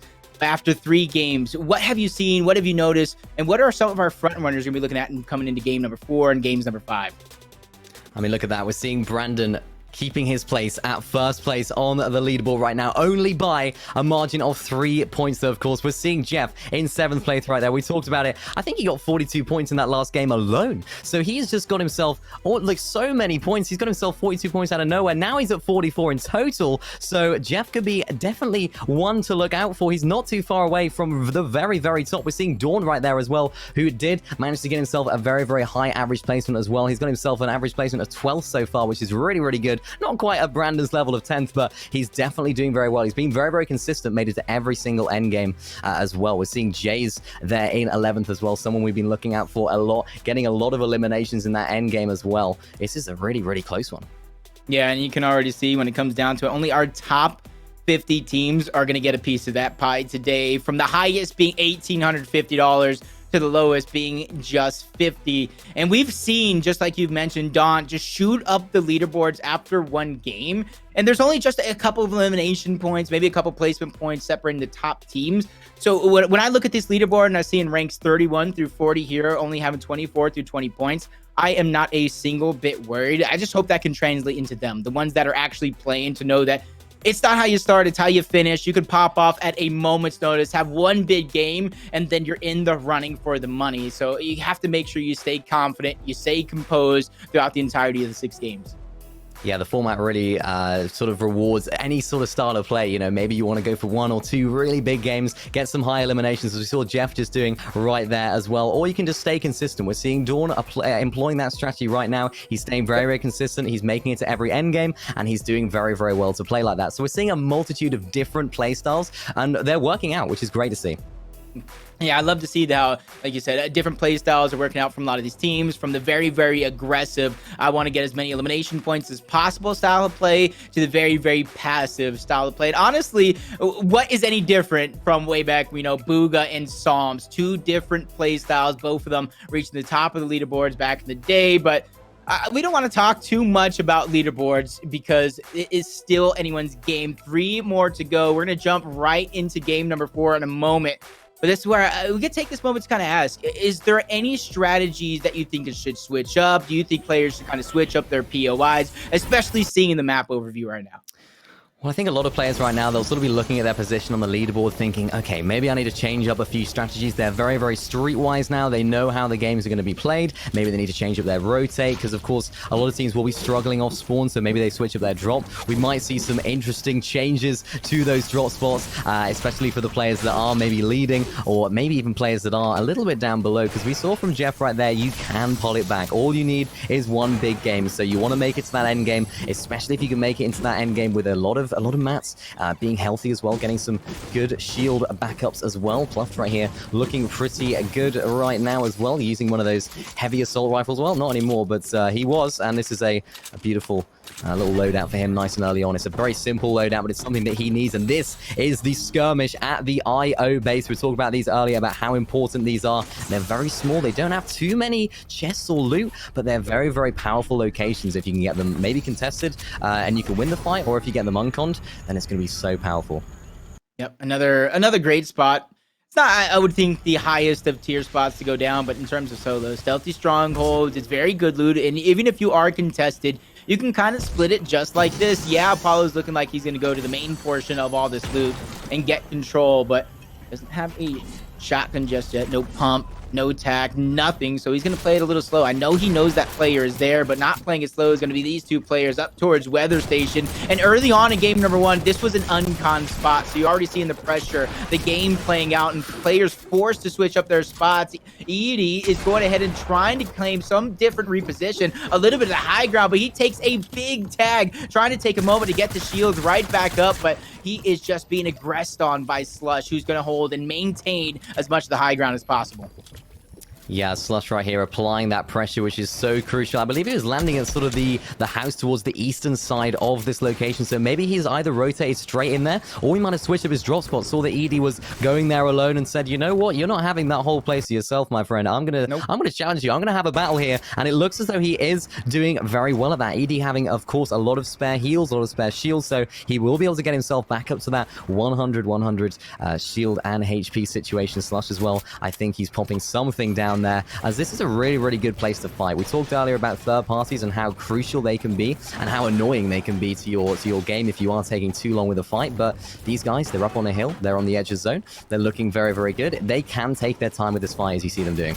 Yeah, especially since you mentioned the up on the hill. You typically do see when you're kind of landing around how many players are kind of contesting you, what is a threat and what isn't. But Don is getting threatened right now. Mr. Capaholic is the one kind of aggressing onto him. Both of these players trading shots, but Don getting the upper hand, getting the high ground as well in this exchange. He's trying to go for that piece control. He gets both of them, gets the wall, forcing the player downward, and that's going to continue to give him the advantage to go through. Capalot's just trying to find a moment to breathe here up against Don, maybe even back down for the fight, but with that shot, it kind of makes him a little bit even. Don takes back-to-back shots. He has a big pot. He has some med kits, but he needs a moment to pop both of those.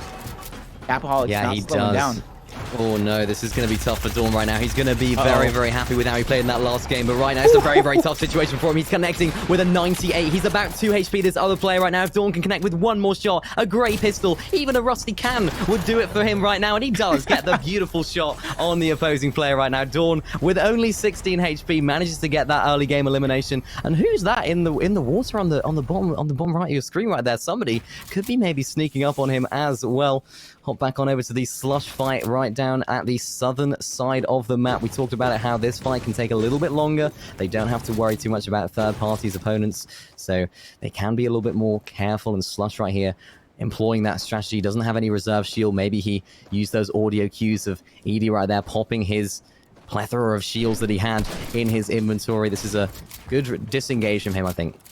Yep, and Coop, he's a player that finds himself getting these early eliminations. He just can't seem to kind of get it together as a whole to make it towards the end game.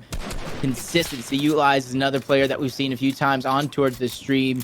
4 players, make it 5 total players around kind of Weeping Woods here. 3 of them kind of close together, battling for this position. And Shadow is going to be another one towards the outside. Him versus J9, a massive advantage for Shadow. It quickly ends that fight just as fast as it began. He's going to get all that loot, but the only concerning factor of that one is going to be the common pump shotgun. Back on board, Monk over here.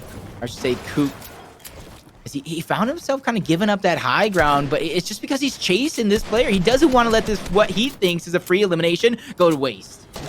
Yeah, Elsa right here, usually landing at Holly. I mean, he's rotated on in here, so he's saying, this is my domain. What are you doing over here? I'm not expecting to see you. So Coop is saying, you know what? I'm going to show him what I can do in my domain, my Weeping Woods area, which he's showing how well he can fight off spawn right here as well, using those sort of aliens as well on his head, which do take a little bit of headshot damage off, of course, as well as increases speed. We're seeing Jays right now as well. We've been following him quite closely throughout the whole tournament as well. He's battling it out here at Believer Beach, a POI that was very contested at the beginning of the tournament. I feel like it's gone down a little bit in terms of players landing there, maybe players that don't want to try and risk that off-spawn fight, as Chronic Jays right now is looking a little bit low on the white HP. He has got those shields to back up his HP, of course, as well, if he does want to disengage, which he does. He gets himself out of there, uses a pepper very effectively, and that's a really good disengage from him. But the pressure is going to keep coming from this opposing player right now. If Jace can get this big pot off, he can definitely take this fight. He's got very good loot, and Noisy there taking a big 100 shot, full box, full piece from Chronic Jays right here. That was beautiful play from him. If he can try and close out this fight early, he might be able to avoid any third parties right now, as they're both Noisy there popping another big pot as well. We're seeing it from the other angle, the other side. He has got plenty of shield as well, more than Jace, but he has got that green pump shotgun versus Jace's blue pump shotgun. Let's see how this fight's going to unfold. Yeah, Jay's working his way up the leaderboards. I think he currently sits in 11th place with those 38 points.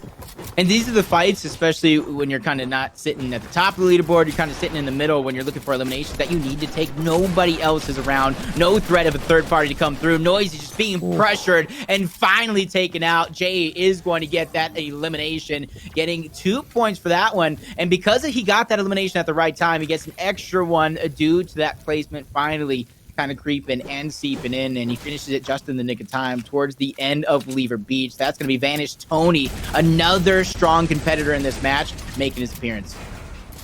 Yeah, those third parties rotating on in, and it is fight after fight. You're right, we're seeing round 2 for Eddy right here. He looks as though he's taking on Seabear now. He seems to be just running into everyone. He's saying, you know what, I'm going to take on anyone, and he does. He gets that piece control. He manages to get a lot of shots on Seabear right now. One of the higher ranking players in the after game 1, of course, falling to second place in that first game, but hasn't quite been able to keep up that consistency so far. Maybe these off-spawn early game engagements are what's not keeping him in the higher ranks right now, as Edie's trying to apply the pressure, as he does maybe just dip off here. He doesn't want to take this engagement. He's got a lot of tags on a lot of players, I believe, so he can try and disengage, as Seabear doesn't want it to happen. I think Seabear is struggling on Surge. I think that's why he wants to try and take this engagement, as Edie's quite happy to do that as well.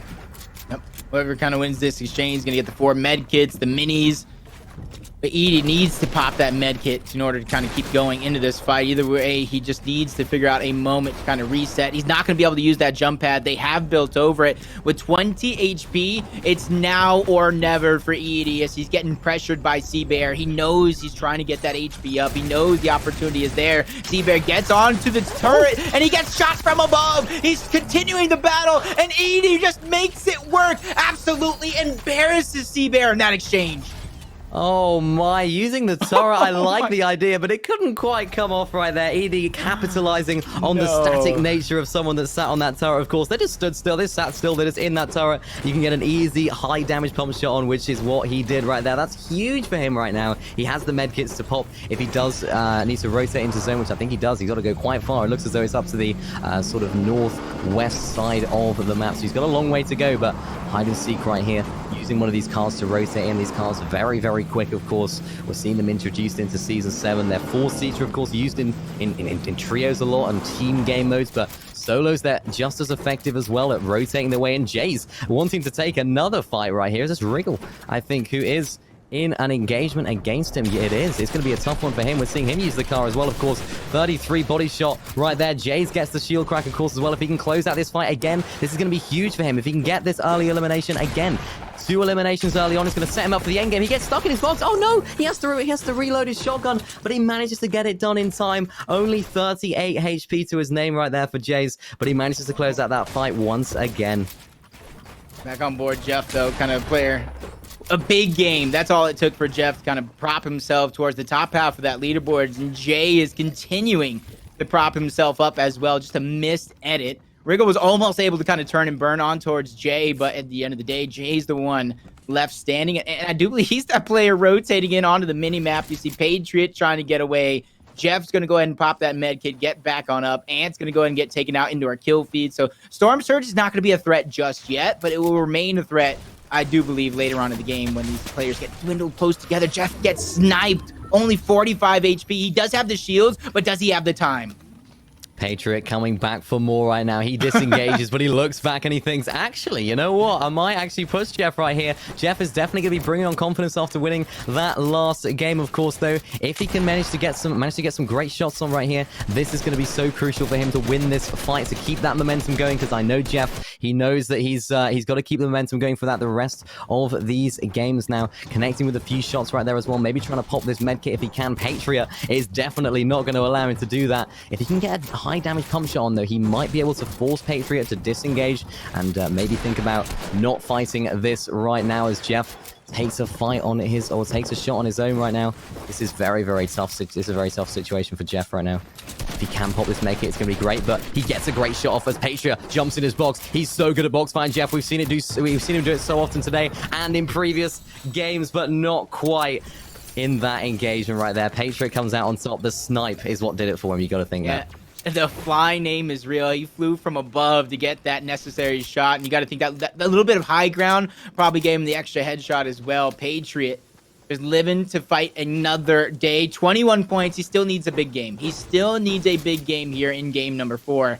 But that is definitely going to be a confidence booster as he's kind of making his way towards the zone, and he doesn't have any opposition left, any opposition right.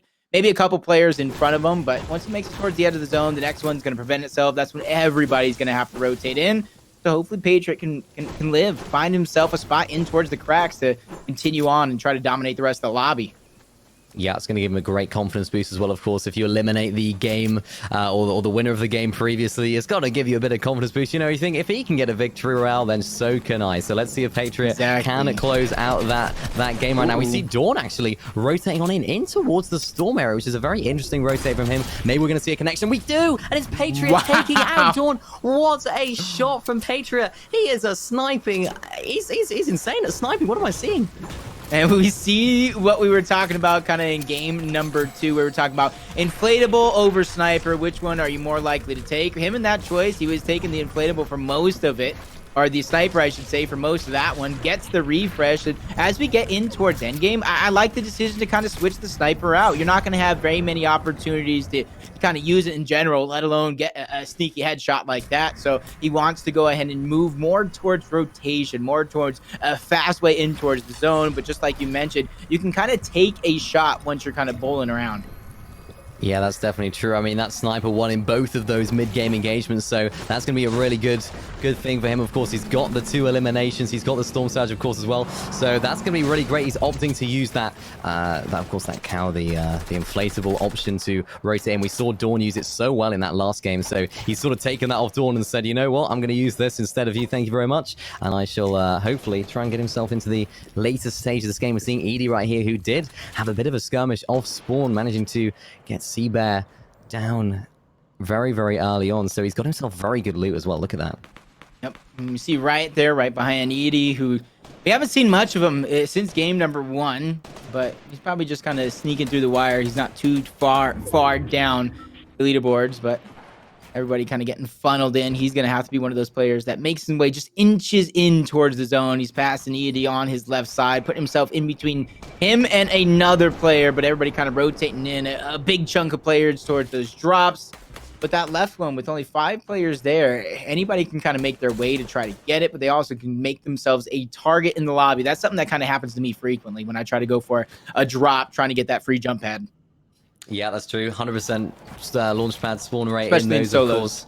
In solos, it's very tough. Yeah, you can get sprayed by a lot of players. You don't have the teammates there to back you up, to hold you, or hold your bills while you're healing. So solos are very tough. Yeah, he makes the right decision to not to go for that. A lot of teams will be looking at it, maybe with sniper rifles, trying to get a sniper shot off, of course, as well. So very important that they don't just get too, I don't know, tunnel vision-y with that sort of loot. They think, oh, that's a free launchpad, but, you know, it could sort of end their game way earlier than they'd want right now. 65 players to go. The first placement point has already ticked over, as we're seeing by Shiku right now, sat in a bush. Look at this strategy. I love this. Oh my, try me.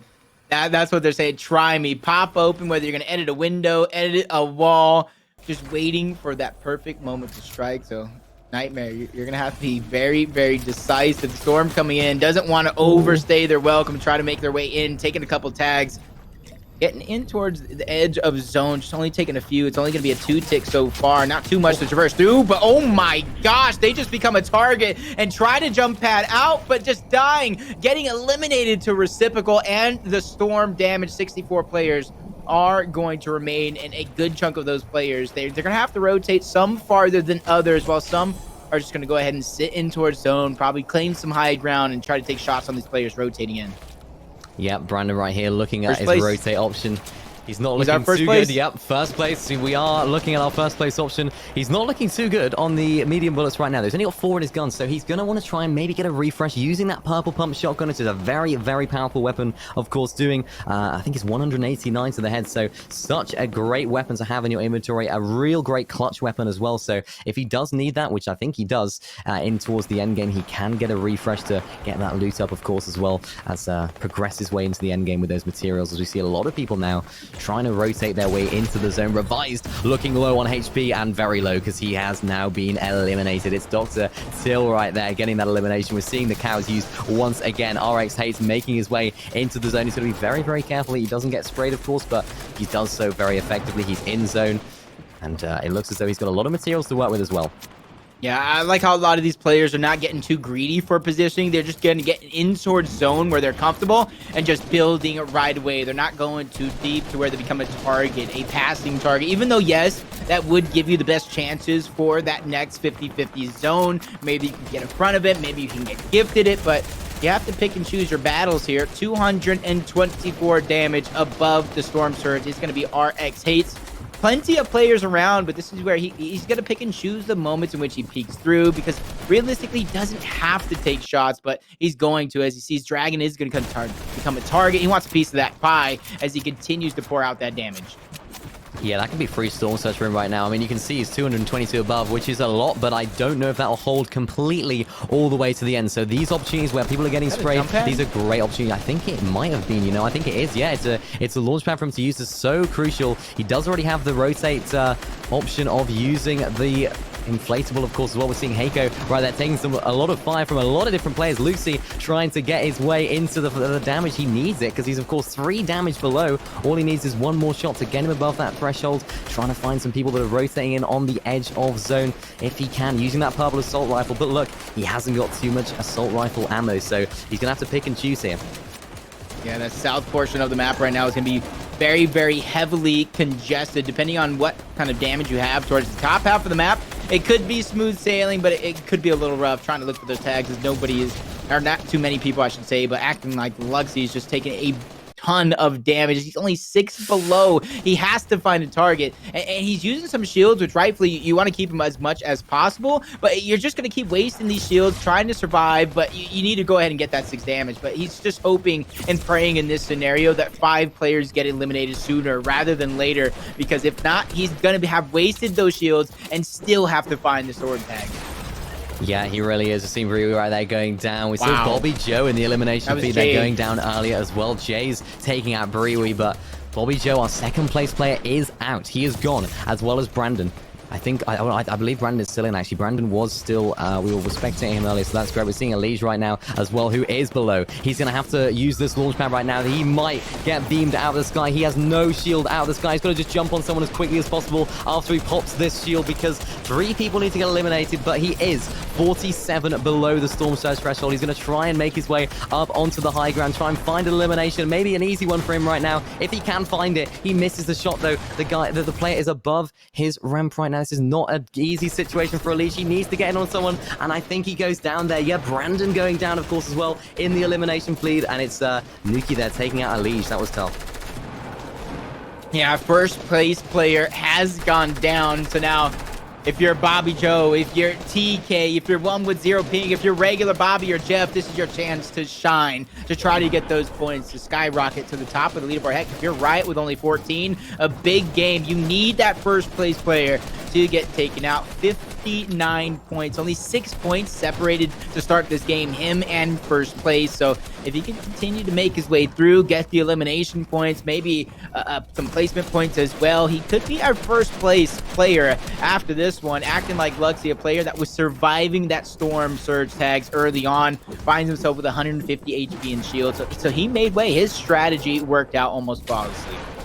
Yeah, that was absolutely perfect. We're actually seeing our top 3 players that are now out of it. So they're out of the game. This is opening it wide up for a lot of these players. Maybe teams that are in the top 20 or something like that can maybe pick themselves up a big game like what Jeff did in that previous one. Can one with 0 ping manage to maneuver his way out of these oncoming fire from all these different players? He's got to try and heal himself up with those 5 mini shields and 2 big pots he's got right there as well. He is above the Storm Surge threshold, but he is using that counter rotate. He wants to try and make sure he's well above, and I tell you who is well above. Chronic Jays getting in another great elimination, who is now above 600 above that Storm Surge threshold right now. Ryan getting stuck in the storm a little bit right now. Only 20 HP, 10 HP, now being eliminated. Nuki going down right there as well. Edie going down to 1 with 0 ping. That's his first elimination of the game, as Beast there takes out Ryan in the storm.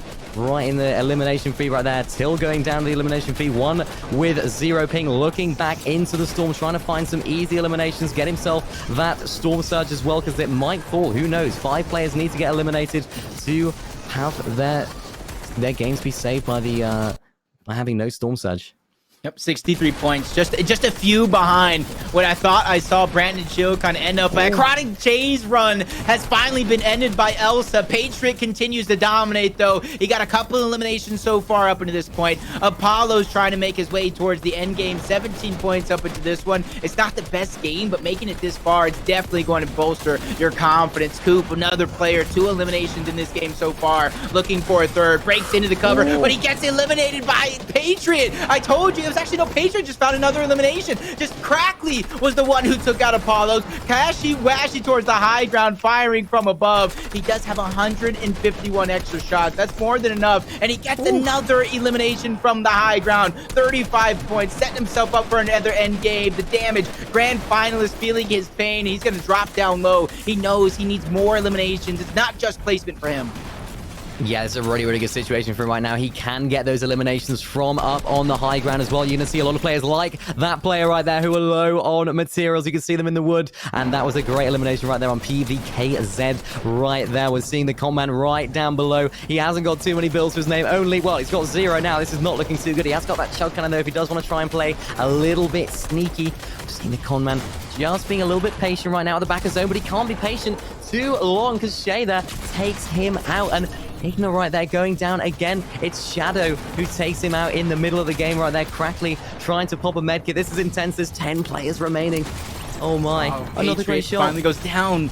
They're going to be big. Patriot. He got a lot of those eliminations depending on what placement he finalized at. He's definitely got a lot of points under his belt. Crackly still making his way through. Cashy's holding on to that high ground. Still firing off from above. 4 total eliminations. Final 5 players are going to remain. Hades finds himself in his zone. Elsa versus Shadow trying to get that positioning. I do believe Shadow just being back 1 layer below. Crackly, he's trying to pop a med kit, but he still has to burst in towards the zone. It's anyone's game. Cashy holding onto the high ground, not giving up his position just yet. Hades is going to fall. Cashy staying ahead of zone. 2 players are fighting towards the outside. Shadow's gonna get taken out. Elsa gets the refresh, but Crackly gets that elimination, so it's coming down to a 1v1 situation here. Crackly, 1 med kit, pops a 172. That's gonna be a big chance. Cashy, he's trying to create some separation, trying to maintain the high ground, but he is getting chased. 40 more HP, getting shot off. Crackly, the final blow comes in. He's gonna be the victor for game number 4.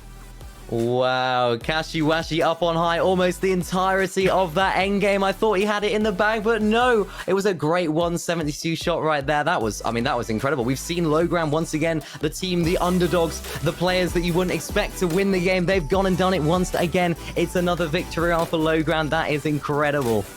Yep, Cashy.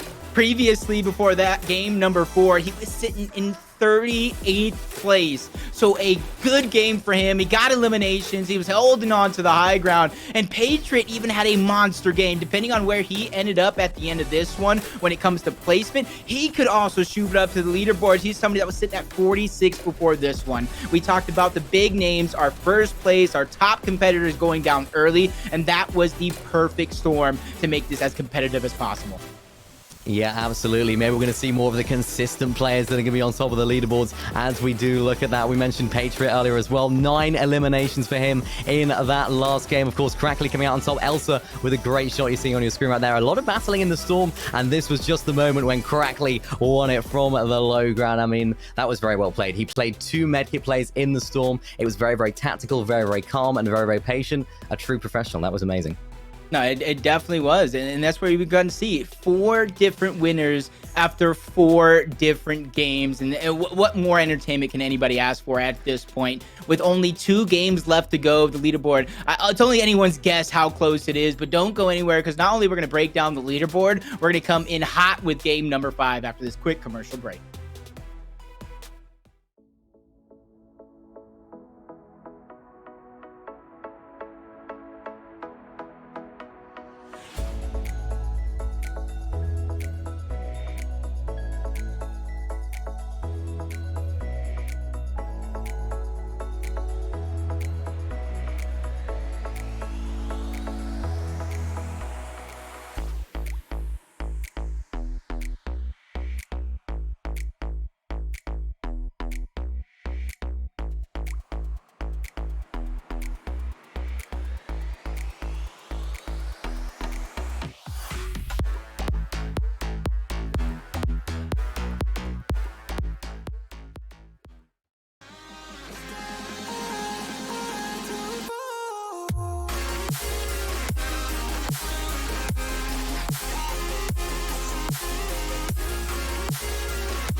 Welcome back, ladies and gentlemen.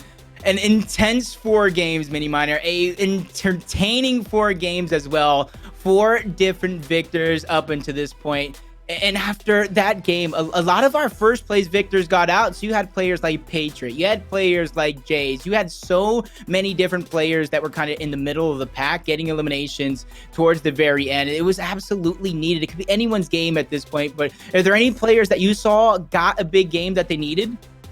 I mean, we definitely saw some big games in that last game, right? There were some big plays. Of course, we saw Patriot coming with 9 eliminations, but looking at the leaderboard right here, this is where it starts to get interesting. Brandon right there, unfortunately not having the best game for him. He came 52nd in that last one. So this is where we're seeing that squeeze. We're seeing every single player. It's so close. I mean, in the top 10, the difference between the top 10 right now is 13 points, which is, it's just crazy. I mean, we're seeing so many players. For example, we're seeing it's some great players like Kashi Washi right there, of course, playing the high ground so well in that last game, but not quite being able to make his way into that victory round. But he's got himself that crucial placement to move himself up into that leaderboard, and this is where we're going to start to see a lot of teams and a lot of players get very, very close together, as it's all to play for going into the last 2 games.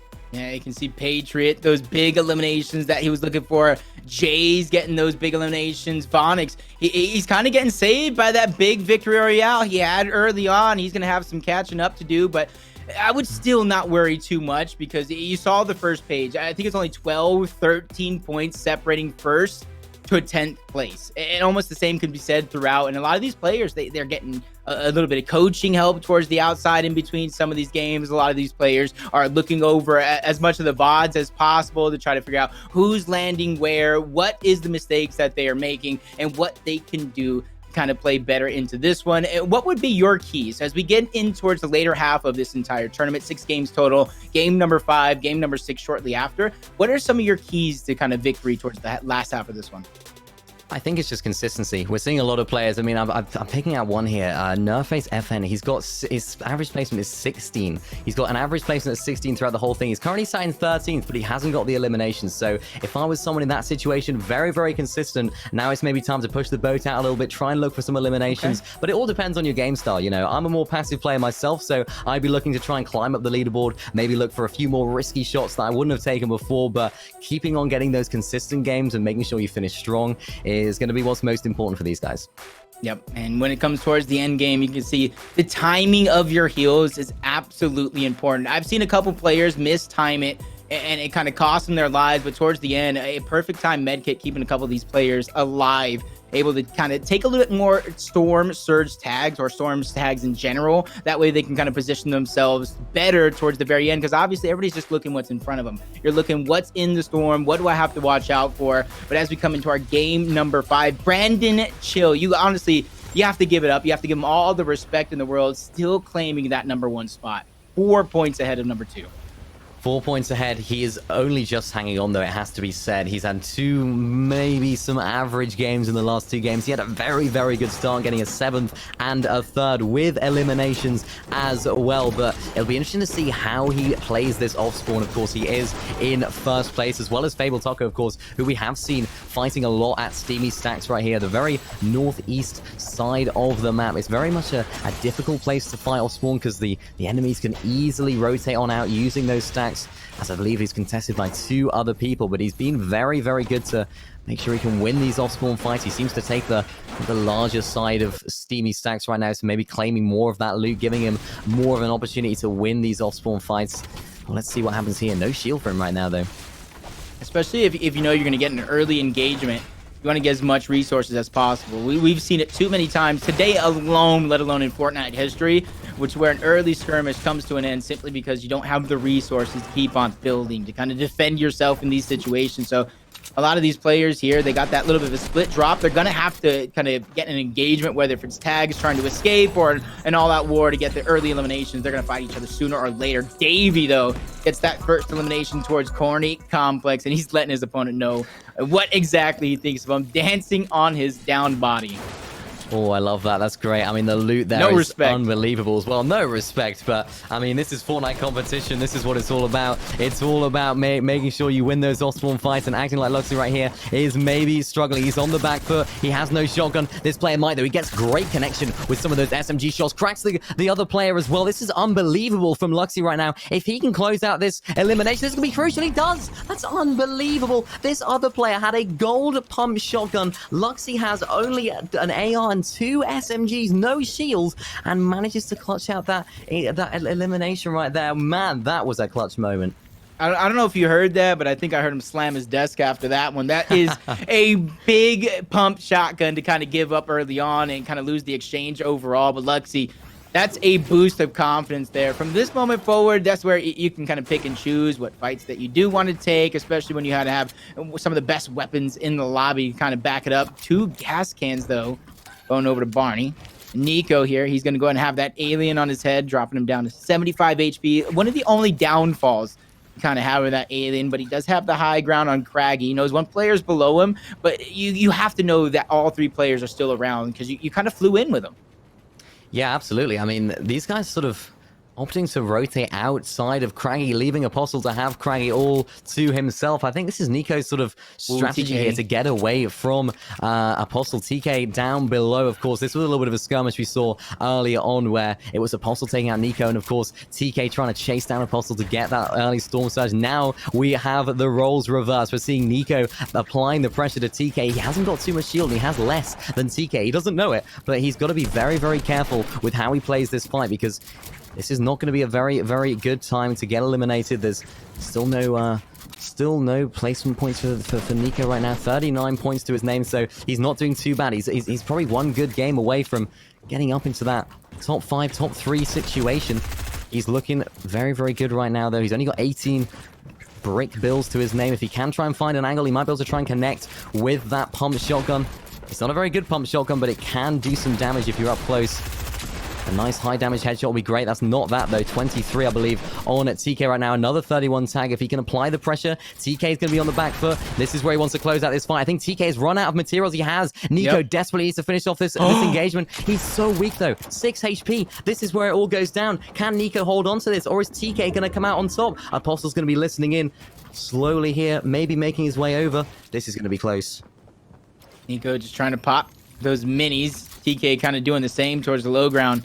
Both of the players actually out of mats at this time. TK is just trying to remain towards the bottom. That's where he has the piece control and the biggest advantage in this exchange. And that 3rd player towards Craggy Cliffs, he said, nah, I'm not going to go ahead and get in your guys' way. I'm going to have a good game, play for placement, maybe try to find out another way to get eliminations at the very end. Both of these players, they did get the 50 shields back up from those minis, and TK does have a couple extra in his inventory if this one does keep going. 33 getting chipped away. TK dodging the shot, but he gets pushed. He gets pressured. Nico does get taken down, though. TK, an absolutely needed refresh in this one, gets that elimination. Yeah, that was so crucial from them finding the angles, and we're seeing AUC here as well. Brandon, our leader right now. This is a big fight. We're seeing Brandon having this off-spawn fight. He knows he's in first place. He knows he's leading the pack right now. And I think he also knows that he needs another big game to hold that position. So maybe this is why we're seeing Brandon on the back foot, and or AUC right now trying to get some shots, in which he does. Brandon has his shield cracked. AUC gets inside of his box as Brandon does get hit for 31 white. Surely AUC's going to be able to take out Brandon right now. We might be seeing a new leader after this game of game 5 of this competition right now. If he can close out this fight, he wants to try and do it as quickly as possible, though. Brandon popping the shields, making himself as much HP as he possibly can to close out this fight. Great piece control from Brandon. Gets inside his own box as well. AUC now on the back foot. They're both low HP, and AUC has no materials to his name, though. This is going to be tough. It's going to be tough indeed. Brandon has none either, but the biggest difference right now is Brandon has that med kit to get his HP back up to where he needs it to be. You see the kill feed. Nobody's slowing down. The show must go on. Placement points finally coming in first here at 75 players. That's going to be a point on the board. Brandon Chill, I do believe he's just 2, maybe 3 points above second place at this point in time. And that second place is going to be TK, who you saw moments ago getting that elimination to stay alive here. Brandon waiting for that perfect moment to peak, misses the shot, goes for the edit. Piece control taken from him, getting pressured back though. him and AUC are going to continue this fight. Brandon, he does have the shields and the shots, the refresh coming through, and he continues to hold on to first place. That is such a crucial moment right now for Brandon, not just for his points, but also for his mentality. He is going to be going into this game now thinking, okay, I'm in first place, and I'm going to show why I'm in first place, getting that early elimination, and now he can try and make his way to that end game. Maybe bring back that consistency we saw in game 1 and 2. He kind of lost it in game 3 and 4, but now Brandon is in a very, very good position, trying to make his way up this mountain, and zone is quite far. It's only a 1 tick right now, but that's a huge moment for Brandon right there. Seeing your Nightmare right here, making his way into an engagement. We talked about this spot before as well. A lot of people do like to rotate on in this area. We see a few of those little arrows, those players rotating on in, creeping into this fight right now as Nightmare does take a big damage shot right now. Nearly going down as well. If he can find some time to pop those mini shields, he's got plenty of mats to work with, so he can probably disengage if he does need to. There's a lot of players sort of hovering around there, hovering like hawks almost, waiting to pounce on their enemy. And look now, Nightmare has him inside his box, but is not going to do enough. 100 body shot damage is not going to be enough. Now Bobby trying to take some shots at Jays. This is intense so far. Bobby, you can see with 61 points. He's one of our top placers on the leaderboard so far. Jay's working his way up. Revives, we've seen him time and time again pick up some eliminations. Elsa, a lot of our players that are making it towards the end game kind of scattered around here. Hopefully, if they can keep that consistency, it's all about just kind of finding your way in, knowing which battles to take, which ones you shouldn't, and already players just kind of getting funneled in even more south on the map. It does look like it's going to go make way towards Misty, to where we saw a lot of action early on as well. You see Jays in the feed. Just everybody trying to have a safe game when you're at the top of the leaderboard. But we talked about if you're not at the top of the leaderboard, depending on where you're at, maybe middle of the pack, bottom half of the screen, that's when you're going to feel pressure to get some eliminations where you otherwise wouldn't want to. Yeah, this is a very, very difficult rotate for a lot of the players right now. These sort of southeast side of the map, these mountains are going to be so crucial. We're seeing a lot of zones, usually in competitive Fortnite, sort of fall around the catty corner area. So a lot of teams will have to rotate onto this area right now, as Unreal does find himself getting some damage taken right there. He has got materials. He's got plenty of them as well to work with. He's staying up here as well, trying to maybe look for some Storm Surge tags. He has, of course, got that one elimination to his name. So he's sitting in a really, really good situation right now. Really, really good position. If he can just make his way into the central side of that zone. Still getting shots from all angles. Unreal, another player that has been hopping off today as well. Getting a lot of people around him, though. This could be the end for him if he's not careful, because there's a lot of players in this area that are lurking on this fight. This is not a fight that he wants to take. You see 3, 4, maybe 5 players all lurking, waiting for an opportunity to take a shot. They are in zone, of course, as well, so this is an opportunity for a fight for a lot of players. Yeah, you got to imagine a lot of these players have to have maybe 45 or below points, knowing that they're looking for those eliminations. And Patriot, right in front of Assault, we know how aggressive he likes to be. You know, he's looking for those moments to strike. He likes to get the eliminations. Tries to back it up with placements as well as he dwindles down the lobby himself, taking matters in towards his own hands. But Assault, he's just trying to get that information. He's getting the audio cues to kind of where players are at, but he's kind of confined in towards his box because there's too many players around him. If he tries to escape a little too early, he will become a target. He will get taken out. Yeah, especially sitting at 30 points as well. The placement points are going to be so crucial for Unreal right now. He sees that sniper, opts to not take it. You do offer yourself a big target. And now Toko, who is also a bit of a target right now for this player. And it looks as though he's jumped inside of his box. It's a great shot. Great 80 tag from Toko right now. If he can close out this fight, it's Edie versus Toko once again. We've seen it earlier on today. This is a big fight that we've seen, and it's now inside the zone. So I wonder how this is going to play out differently. Usually, the zone is very, very far away, of course, but now they have that zone advantage. Do they close out the fight quickly, or do they just go for some tags and maybe sort of try and disengage? As Edie here trying to go for as much high ground as he can. He knows that Toko is down there. He is a lot more HP than him. Look, he's got 195 HP to his name. He's definitely in a better situation. Yeah, I haven't seen Edie back down from too many fights this series so far. Throughout the past 4 games, I don't expect it to be any different, especially knowing he needs a well-balanced game of eliminations and placement points as he picks up another one in the books, immediately trying to get his shields back up. Taco is going to go down, and that was a name we've been seeing all day long. But with that victory, he's basically gotten himself some time. He already has the zone, but he can get some mats back up, which he doesn't necessarily need. He can get the positioning. Most importantly here, it's about gathering information. Yeah, that's going to be so huge for Edie right now because, of course, he does have those extra materials. You see him claiming all those pieces. He can build a more than big enough base for him to use and sort of dominate that high ground if the next zone does pull over there. We're seeing a lot of players, though, hovering in this Misty Meadows area. We're seeing a lot of players in these end games boxing up inside of these POIs, as you see Crackly doing right here. Being able to refarm all of these materials. Of course, our previous game winner, 0 eliminations for him right now, but he's made it to the end game again. He's going to fancy his chances right now to make his way into the end game and possibly get himself another victory. He's got decent enough loot, but having to rotate right now. The zone pulls up onto that mountain. It happens so often. And this is going to be a very, very tough rotate, especially with those cows as well, because he might get caught up a hill, which is not where you want to be. Not where you want to be at all, just like this position here where Bobby, 61 points. Not too far behind that first place at this stage in the game, but he's going to have his work cut out for him as he tries to rotate in towards the zone. He does have the chug cannon, though, so he can sacrifice some shots here, sacrifice some positioning to try to go ahead and claim a little bit more, depending on what he's after here in this situation. It does look like he's going to go ahead and try to tag a lot of these players that have more of a journey than he does before he tries to make his own. He does have a jump pad if things do get dangerous, so I think he has his game plan set and straight out. Yeah, he does. Very, very good situation for him, and a very, very good situation for Vonix right now because he's rotating on the dead side of zone. You can see him sort of, there's not many players around him. This is a perfect opportunity to use this inflatable right now. That is the danger, though. You got to be careful. You don't want to roll down the mountain, but he is staying up in this high ground. He sees a player right there as well. We could be seeing an engagement brewing right now. We do.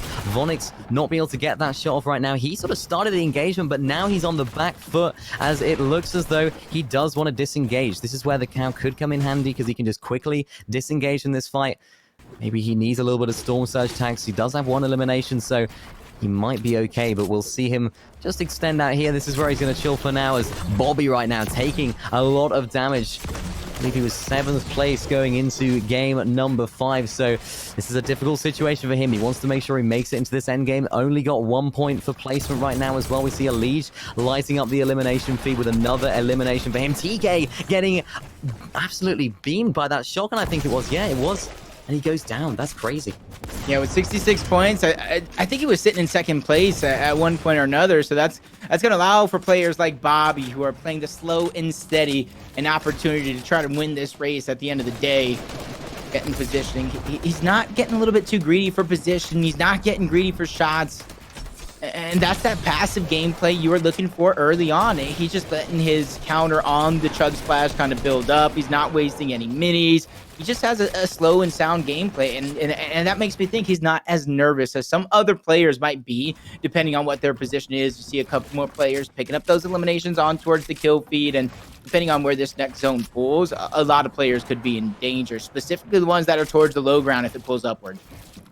Yeah, this is a really, really difficult zone. It's a zone that a lot of competitive players will hate, to be honest. There's a lot of mountains, up, down, left, right, having to rotate, using those materials, of course, as well, which you wouldn't have to use in a more flatter zone as the zone pulls all the way south. So we're going to see a very, very clear divide right now between high ground and low ground. You see half of the zone in the water and the other half big mountains. So whoever can claim that position on the mountains the earliest and claim that high ground is going to be able to close out this game and in a very, very good situation. We're seeing 1 with 0 ping right now on 65 points going into this game. Our second place player right now as he's trying to find a few shots. He does have 1 elimination, trying to look for somebody that is getting focused.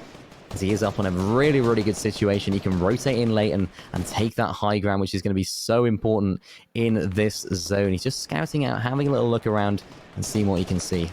Yeah, I already feel bad just at this stage in the game, looking at where the zone is. You want to kind of, obviously, you drop down just a little bit to get in towards the zone, but you want to hold on, just like you're saying, as much of the high ground as possible, because chances are, once that 50-50 zone begins to move, you're going to have to make your way upwards. So you want to have as much standing ground to kind of start off with as possible. Brandon, 71 points, sitting in first place, taking his game under his own control. And that's what I love to see out of competitors, just taking the storm, taking the reins by by it and just controlling your own game. You don't want to play too passive. You don't want to play too aggressive. I think Brandon, with one elimination, getting the tags necessary, is playing this one perfect.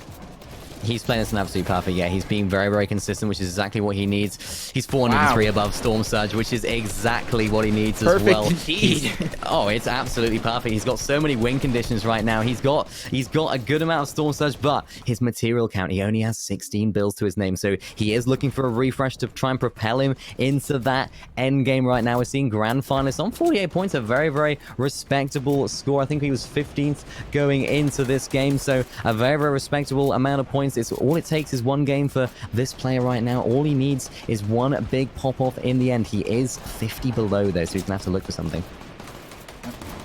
And where he's positioned at right now, there's not going to be very many options for him to kind of find those tags without at least being risky. You're going to have to move that cone around, take some shots directly upward, because by the looks of it, anywhere else that isn't on the other side of that cone is maybe one or two players deep within builds of their own. You can kind of see the landscape, how it's kind of breaking down. Majority of the players kind of sitting towards the top half of the map, and they're just kind of extending outward. And with this many players, they're kind of reinforcing their builds, but they're also, as you see Bobby, trying to shoot their opponents down into their own, still holding tough at 61 points. A couple more players need to fall before the next placement points do come in, but Femboy, I was gonna say Femboy Bobby almost getting that elimination. Talk about placement points, he wants more.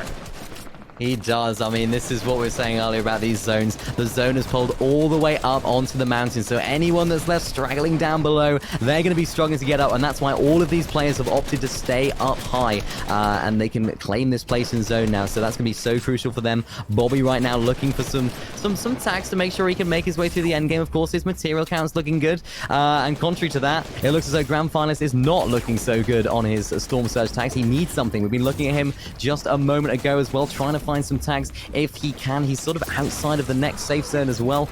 Sees that launch pad being used as well. He sees a player down below as well. I think that's Seabear. It is Seabear. He gets a great shot on him as well.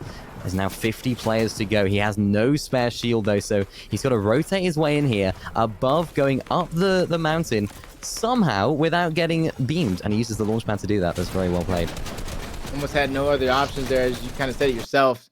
Setting the story, having to go and traverse through the uphill battle that is that mountain, that is the players kind of claiming their own spot. Seabear is going to be right above Grand Finalist. He's going to rethink that decision. He gets chopped through the backside, 34 HP, getting dwindled down little by little, but he found that moment, just a window of opportunity to escape here.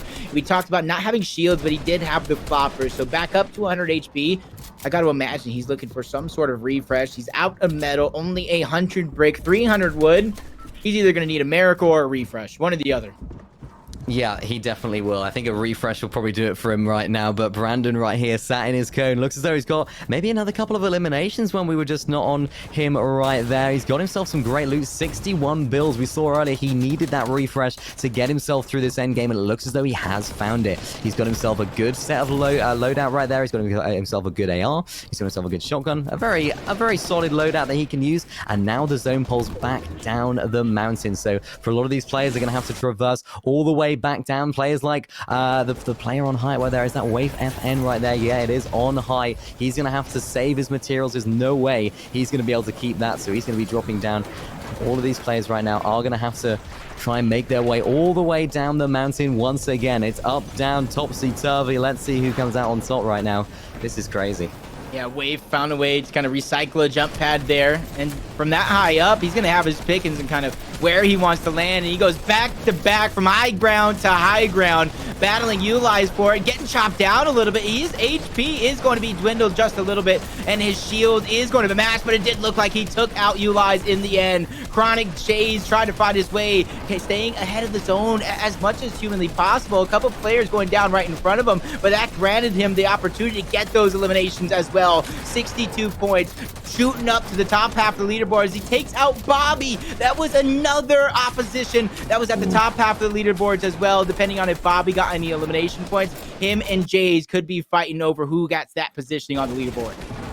Absolutely. Jay's going into this game was 11, so this is going to be a crucial moment for him. He's got 4 eliminations to his name as well. He's got plenty of materials in this end game situation. We're seeing Elise right there taking out Jeff, Apostle taking out Joel in the elimination feed as Jay's. He's looking for something. He's trying to find another elimination. He says, you know what? I've got 4 people already. Let's try and find another. He uses that launch pad, of course, though, to rotate his way in zone. May even look for height. I think his material count is probably too low for that, but he is. He's so aggressive. He's playing so aggressively right now. He needs these elimination points. He knows it as Vonix goes down there as well. Another higher placed player right there going down in the elimination feed. Patriot here as well going down. That's proper right there. Unbelievable scenes right now is Shadow getting another great shot on. He's gonna have to find a way to escape at the same time.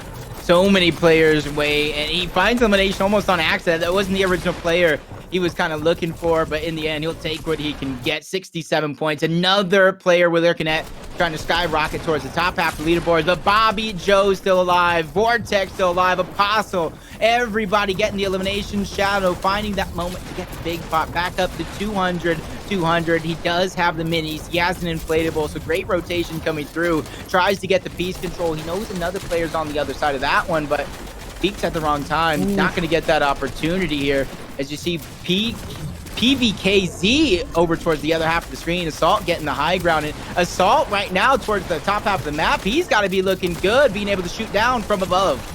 This is what it's all about, getting that high ground. That's so important. If they can keep that high ground right there, that's so important for them. Shadow right now, this is where they're all straggling on the low ground section of the map. If Shadow can make his way into the zone, that's going to be so crucial, having to battle it out on the low ground. Gets another elimination right there, but falls to Apostle, who does drop down. It is a 1v1 situation right now. Apostle on the low ground. It's Assault Unreal on the high ground. Can Apostle make his way into this victory royale situation? He has got that chug cannon, though. Assault Unreal, we're switching on up to him. 0 builds for him, though, but he does manage to clutch up that elimination, which, of course, gets him that victory royale. Assault Unreal right there, an unreal way to end it. Yeah, that was a big one. 5 different victory royales, 5 different winners, and Assault got 5 to 6 eliminations to kind of back it up as well. There were so many different players kind of within the 60, 70 point match. So we kind of talk about Brandon Chill at one point had 71 points kind of before he fell. I didn't see if he got any eliminations or any extra placement points at the end of that one, but as this one goes on, I thought somebody would be able to kind of create some separation when it comes towards the leaderboards, but it's actually the opposite. Everybody just getting closer and closer together. Yeah, Jay's right here. You saw absolutely popping off, going for the more aggressive style of play, which in these sort of zones, these mountain zones, it's very, very tough to hold on to that, as we saw him did. He did fall right there. Shadow, of course, taking out a few other players as well. It was a big battle on low ground. It was almost a war down on low ground as Assault Unreal could just sit up pretty, watching up on top, which eventually is what won him the match. But what an exciting endgame that was, all over the hills. 88 points at the end of the day. 88's the highest I've seen. Obviously, with placements, eliminations, everything going by, not being able to see all 100 POVs, that could be first place, that could be second, that could be third at this point with how close it is. But it's one final game. Game number 6 coming down to this one. This is anybody's tournament. It's put up or shut up. Put your money where your mouth is. After this quick commercial break, game number 6, and our NA East event number 1 champion for Play versus High School series right after this quick commercial break.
Man, the competition has definitely, I'm almost sweating up a storm over here with how hot this competition has gone. I almost want to say Brandon Chill had done enough to kind of claim and hold on to that top spot, but I don't know. I saw Shadow kind of pop up to 88 points at one point or another. And yes, he is going to claim that #1 spot at 88 points.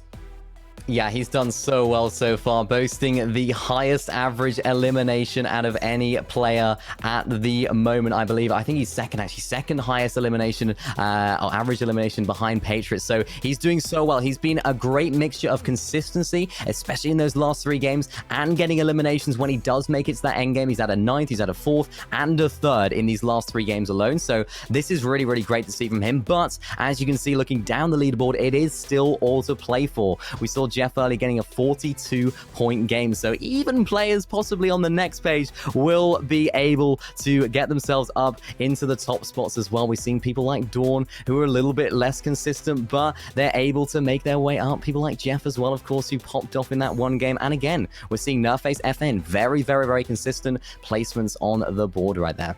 Yeah, you're kind of seeing a lot of those players that needed a big game, especially more leaning in towards those eliminations, and you got to back them up with the placements. They did just that. Chronic Jays, and you can kind of see what it's doing towards the leaderboard. Brandon, for those 5 games, or I should say 4, as this is the end of game number 5, able to hold on to that first place. This is going to be one of the first times in a while for the day that we've seen Brandon kind of dwindle down, and that shows how close this competition has gotten up into this point. This is the 6th and final game about to go underway. So a lot of these players are going to feel that pressure, honestly, from the middle of the pack all the way to the top. This is NA of East event number 1. And saying number 1 means there is going to be more. We have NA East event number 2 right around the corner. Open enrollments start Tuesday the 7th. There's 2 different qualifiers that you guys are going to have to battle through. So if you guys are watching this one wondering, how do I get into the mix? How do I get a chance to get a piece of the pie? Make sure you guys go to playversus.com and sign up now. Don't wait till the last moment, because if you do, you might sleep through your alarm clock and you might miss it. Yeah, that might definitely be the thing. But of course, you guys might be watching at home right now thinking, I want a bit of this. I want a bit of, I'm pretty good at the game as well. So, if you can enroll, if you're eligible, then go ahead. It's going to be amazing to see some of the upcoming talent, as we have seen today in these games. We're seeing some great pop-offs from some of these insane players. So it's all going down to the last one, though. Nobody's running away with it. So, I'm excited for game 6. Yep. And you see a couple of these players, not necessarily on the first page. They got contested last game, man. They got contested. They died and got eliminated early on. But Shadow is one of those players towards the outskirts. He's not contested very often.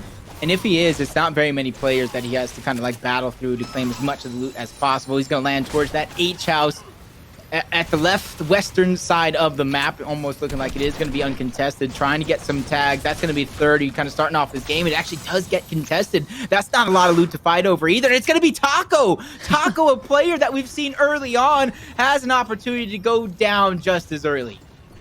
Yeah, this is crazy. We saw him sort of in the catty corner area of the map, rotating on in here. Now he's all the way over on the western side of the map as Shadow trying to get some shots off right there. He does have the shield advantage, of course, as well. I think he does have the loot advantage as well, as Taco does not have too much in the name of loot, health, or indeed shield. So he's definitely on the back foot once again in one of these early game engagements. If Shadow can get an early game elimination right here, not only is that going to sort him out for points, but that Storm Surge is going to be so crucial. So he might be looking at this thinking, this is a great opportunity for me to really close out and try and finish strong. That's what it's all about. Yep, he just has to pace himself here. 7 points above second place right now. Looking for an early elimination on a Taco. Could bring that to 9, depending on what else goes down onto the map. But with only 1 build left, depending on what Taco has, you got to think somebody's in control. But he drops down the mountain. Taco, this is your moment to survive. No bills for him right now as well. He gets a lovely amount of AR shots. No way Shadow is about to go down right here. That's unbelievable.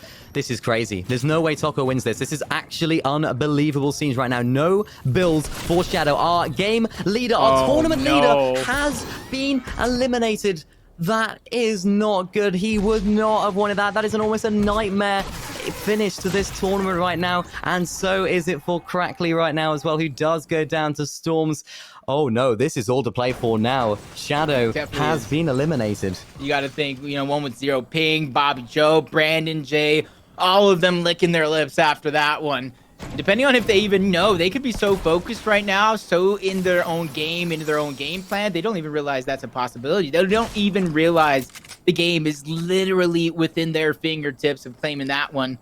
I see Deknos lining up a shot. Bobby Joe, another player towards the top half of the leaderboard, mentioned him early on. 6 of 6 landing at Misty Meadows here.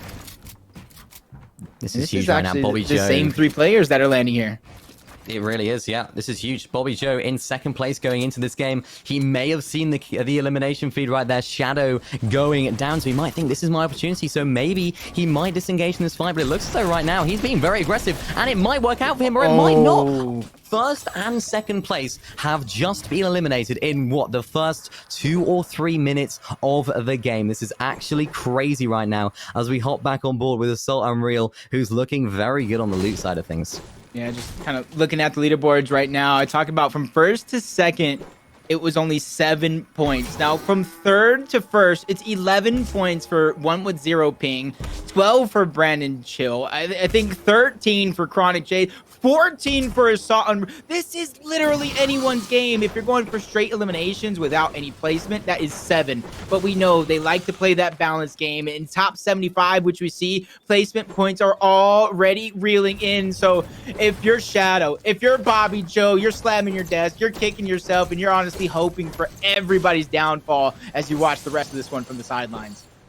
It really is all to play for. I mean, there's a lot of placement points on offer. We saw 30 points for a victory royale right here. So this is very, very tough a situation for those players. Now, we're going to be seeing players like one with 0 ping, Brandon, Chronic Jays, all those sort of players. Those are the guys that are going to be looking at the elimination feed thinking, actually, this could be the moment. If they can just clutch out some placements, they can even take the whole thing home. We're seeing Joel right now fighting Nightmare at his preferred drop spot. Dirty Dogs, we know that Nightmare lands here a lot. We haven't seen too much action here yet today, but this is great to see. Some great early game action. Joel not quite taking out Nightmare right there, as we see Jines there. They're taking out Vorex, who is another player that was doing quite well. It looks as though Nightmare has to try and glide away. Yeah, Joel is going to apply the pressure if he can, using that launch pad early on. Joel is going to try and find him, try and land on him, try and sort of go on in there, try and get that elimination.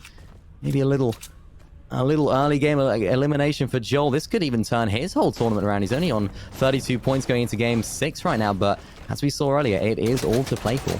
Yeah, and just go ahead and take note. You know, even though we're talking about first, we're talking about second place, because yeah, you're getting the lion's share of that money, but it's the top 50 players who are getting paid out of this whole thing. So even though, you know, we're talking about you might be out of contention of getting first place, you're not out of contention of lining your pockets with even more of that prize pool.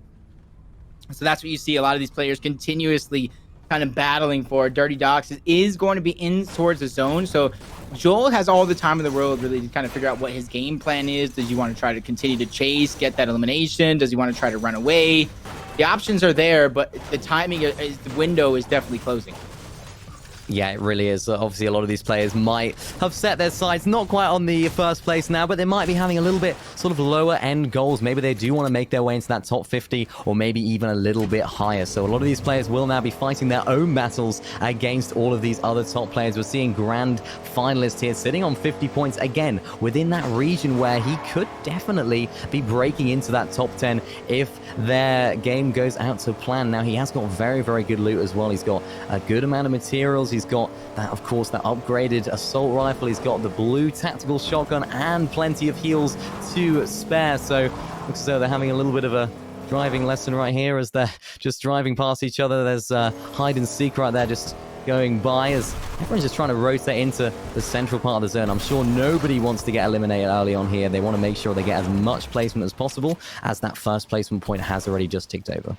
Yeah, depending on who you are and how many points that you have, you continue with the same strategy that you had. Play for placements, balance kills that they present themselves. You don't want to do too much, especially this is the last moments that we keep talking about. After game number 6, you're just left with wondering about the things that you could have done different. And You don't want to be left about the decision. You don't want to be left with regrets. Could I have done this better? Could I have made this adjustment a little bit differently? Should I have chased so-and-so? And it already looks like grand finalist with 50 points. He knows he needs eliminations if he wants a shot at first. Yeah, I think that's why we're seeing the game. I mean, there's 67 players remaining at the moment, so obviously a lot of these players that are in the position the grand finalists are in, they might be thinking, okay, I'm going to be able to get a good amount of placement points if I do make it to the end game, but the real points, the real benefit, are if I can get 3, 4, 5 eliminations all in a row. We saw Joel right there in the elimination feed taking out Nightmare in the end, but we're seeing grand finalists right now. This is huge for him. There's another third party quite literally rolling on in with that cow item, as it's the con man actually, who is looking very, very low on the HP. There's 4 players in this small area. Lucky right there trying to make his way in, or Luxy trying to make his way in, as there's a lot of players in this corny complex area. Another one of those pinch points we talked about where there's a lot of POIs that do sort of funnel into this area and make it very, very difficult for these players to get clean fights, you know, not get third-partied. See 1, 2, 3, 6 players on the minimap. They're in the zone, so they're not in a rush to kind of make too many moves go down. They're not just kind of funneled in. They're not too pressured, especially grand finals with 50 points underneath his belt. But there's going to come a point in time as more players are going to rotate Indro's position on the map to where everybody's going to be forced to fight, especially now they're forced to rotate all simultaneously. Yeah, they all have to rotate out south way to go. So I think that sort of right side of the zone you can see on the minimap right there looks to be the best option for grand finals. Of course, he doesn't know that, but he wants to make sure that he rotates out of here unscathed, because if he does get cracked, if a lot of these other players in this vicinity do see that his shield has been cracked, they might just pounce. They might just bring out that spray, and that could be his game over and his chances of that top 10 position all over as well. So he's got to play this very, very safe, making sure he doesn't make too many mistakes. But look, one with 0 ping. I believe we went into this game and I think he was 3rd on the leaderboard. That's right, yeah, 3rd on the leaderboard. 78 points to his name right now. He's looking in a very, very good position, but he's not afraid to fight. Or I think he is. He wants to make sure that he's making his way into the end game, as he does do so very well right there. Yeah, 10 points separating him and the lion's share of that money, which is going to be 88 from Shadow. Since he died early on, that's still going to be that point threshold. And towards this bottom left half of the map where everybody's kind of traveling through, it doesn't look like it's too dangerous, but a well-placed sniper shot that we've seen is going to cost and end somebody's run here in game number 6. So I got to go ahead and ask you, at this stage of the game with not too many players, still early on when it comes towards the zone, what would you be looking to do depending on where you're at in the leaderboard? I think if I was, let's just take this for example, if I was one with 0 ping situation, I'm 3rd, but the 2 players above me have been eliminated. So maybe I'm just thinking, let's clutch up as much placement points as I can, maybe get some eliminations towards the end while players are a little bit weak. They're rotating in with low materials. In that end game is where you can really rack up a lot of eliminations in a row with minimal loot. You don't necessarily need all the mats to get those eliminations. So I think he's playing it very, very well, very smart to avoid that mid-game fight in lazy and just sort of disengage and play out for placement, because he really could take it all home if he does play it very smartly, which he is doing. Everybody kind of making their way in, claiming that IO. I think honestly that position towards the IO is going to be very, very important, with people rotating around and having that static launch pad that you talked about, kind of making their way in towards zone for free. Nico missing a sniper shot on the flame, and that could have been very, very good for him, getting some loot, an extra elimination point. Depending on what he goes from here, he's gonna have to make his way southward. Not too many players close by, but that's just the small picture that we see. We know big picture, everybody is trying to get a piece of the real estate, getting as deep into the zone as possible towards the beginning of the end game, that which is zone 3, or at least that's kind of like we're calling it or coining it in this tournament so far. And Nico, since he is by himself, he's going to have the opportunity to kind of get as many resources as possible, get as much brick as possible. And to him, he's not worried about wood too much, because that's a dime a dozen. Yeah, he's looking really, really good right now. He is actually in this corny complex area all on his own, so he's very much chilling in this sort of area. He has that sniper rifle as well. If he can connect with a very, very clean sniper shot, he can definitely maybe get that storm surge up as well, because he needs those eliminations. He's on 42 points, which, I mean, it's not too bad. He's definitely inside of that top 30, but he needs to make sure that he can make it to that end game and get those elimination points as well as those placements. If he can get those combined, he could definitely make make his way up in the leaderboard. We're seeing Slush right here as well. Definitely not afraid to fight. We've seen him in a lot of early game engagements. Now it's more of a mid-game engagement towards the eastern side of Retail Row. As Barry is the aggressor right now, as he hasn't got too much shield or HP, has Slush right now. Maybe he could use that inflatable to get his way out of here, because there is another player rotating on, and you can see him creeping over that hill. He's got that high ground, so this could be a tough situation for both Barry and Slush right now. Who's going to come out on top? It's going to be very, very tough for them. I'll say, especially for Slush, you talk about no white heals. He could, in theory, and I'm saying in theory because you know, competitors, you don't want to necessarily try to make this move, get out with that inflatable. But he has high ground to go. He probably has a big journey to kind of go through as well. And then he has Barry, who just knows how weak he has him. No white heals, probably had him cracked at one point or another, continuing to try to put shots onto the covers to try to get the piece control, which is going to be important, especially into the CQC as this one does play out. Both of these players absolutely needing the elimination points, backed up with some placement points to climb onto the leaderboard to get as much of that prize pool as possible. The lowest these players are going to earn on 50th place is $50, right?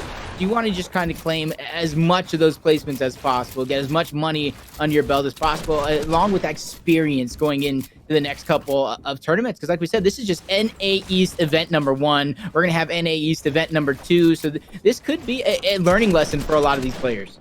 Absolutely. You mentioned the experience. That is absolutely vital for some of these players, especially newer players, new to the scene, or the ones that are upcoming, because they need this experience in these higher tier lobbies. I mean, it's a completely different game. You can play opens, you can play sort of open solo cash cups and stuff like that, but when you're in one single lobby, 100 players, you know where everyone's going to be rotating, you know people's storm surge strategies, so it's definitely a completely different ball game. So players like Barry right here, okay, they're not sitting on too many points right now. Maybe they're just like outside the top 50, but they're definitely looking at a really, really strong finish right here if they can clutch up some eliminations, maybe get some placement points as well. And really, you talk about it, it's all about that experience, and that's what's going to be so crucial for a lot of these players right here. We're seeing Slush on a similar amount of points right now, so again, he'll be looking for some white HP to heal up with right now if he does need to get that shield, that HP back up. The zone pulls all the way to the west as well, so he wants to try and rotate in unscathed here due to that lack of reserve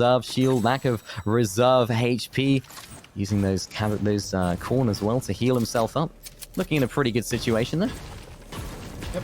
I always was told by my parents, make sure to eat your fruits and vegetables, but I never knew how serious to take it up until Fortnite.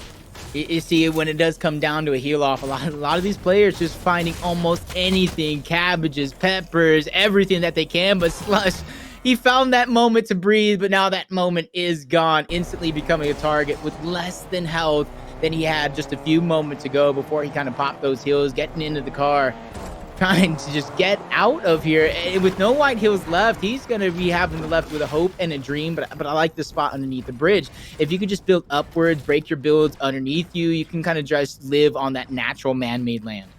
Yeah, making that rotate in right there unscathed was going to be very, very difficult, but he seems to have done it quite well. We got TK right here. We were looking at TK a little bit earlier on, actually very, very high up in the leaderboard, of course. Right now, we went into this game, I think he was 8th right now, so he's racked up a lot of placement points in this tournament so far, which is absolutely great from him. He's got a great loadout, of course, as well, so he's really looking like he can definitely get some eliminations with that compact shot, that compact SMG as well.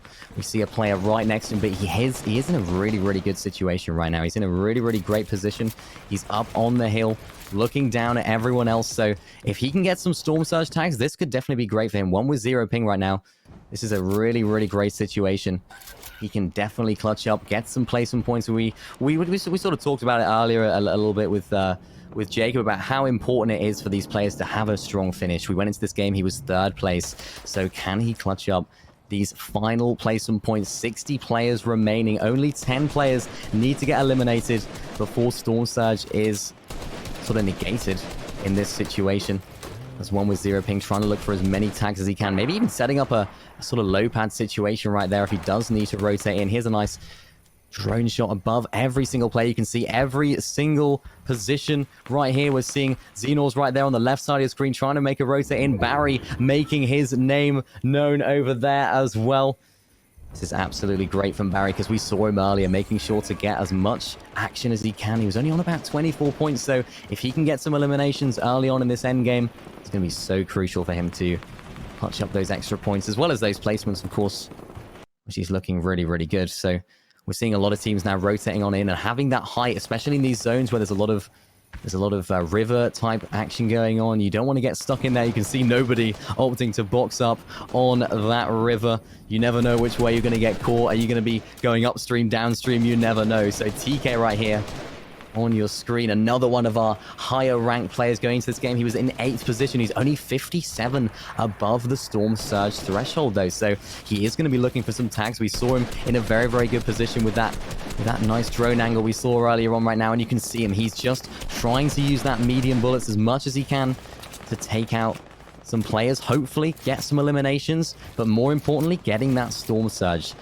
6 players need to get eliminated before he doesn't need to worry about it too much, so this is a very, very great situation for him to be in. And look at that. There's the 50-50 zone. It's pulled on the sort of dead side of zone. You can see a lot of players rotating on in from the south side. Majority of players are there, and it's great to see how these guys are going to rotate in. TK seeing an opportunity to beam a player right there. Tree jumping on in, as well as Nuki going in there as well. That's TNG Powell going down, as TK still looking for as many tags as possible to get himself above that Storm Surge threshold right now. This is unbelievable scenes for TK because he needs this. This is huge for him. If he can move his way up the leaderboard, this is unbelievable.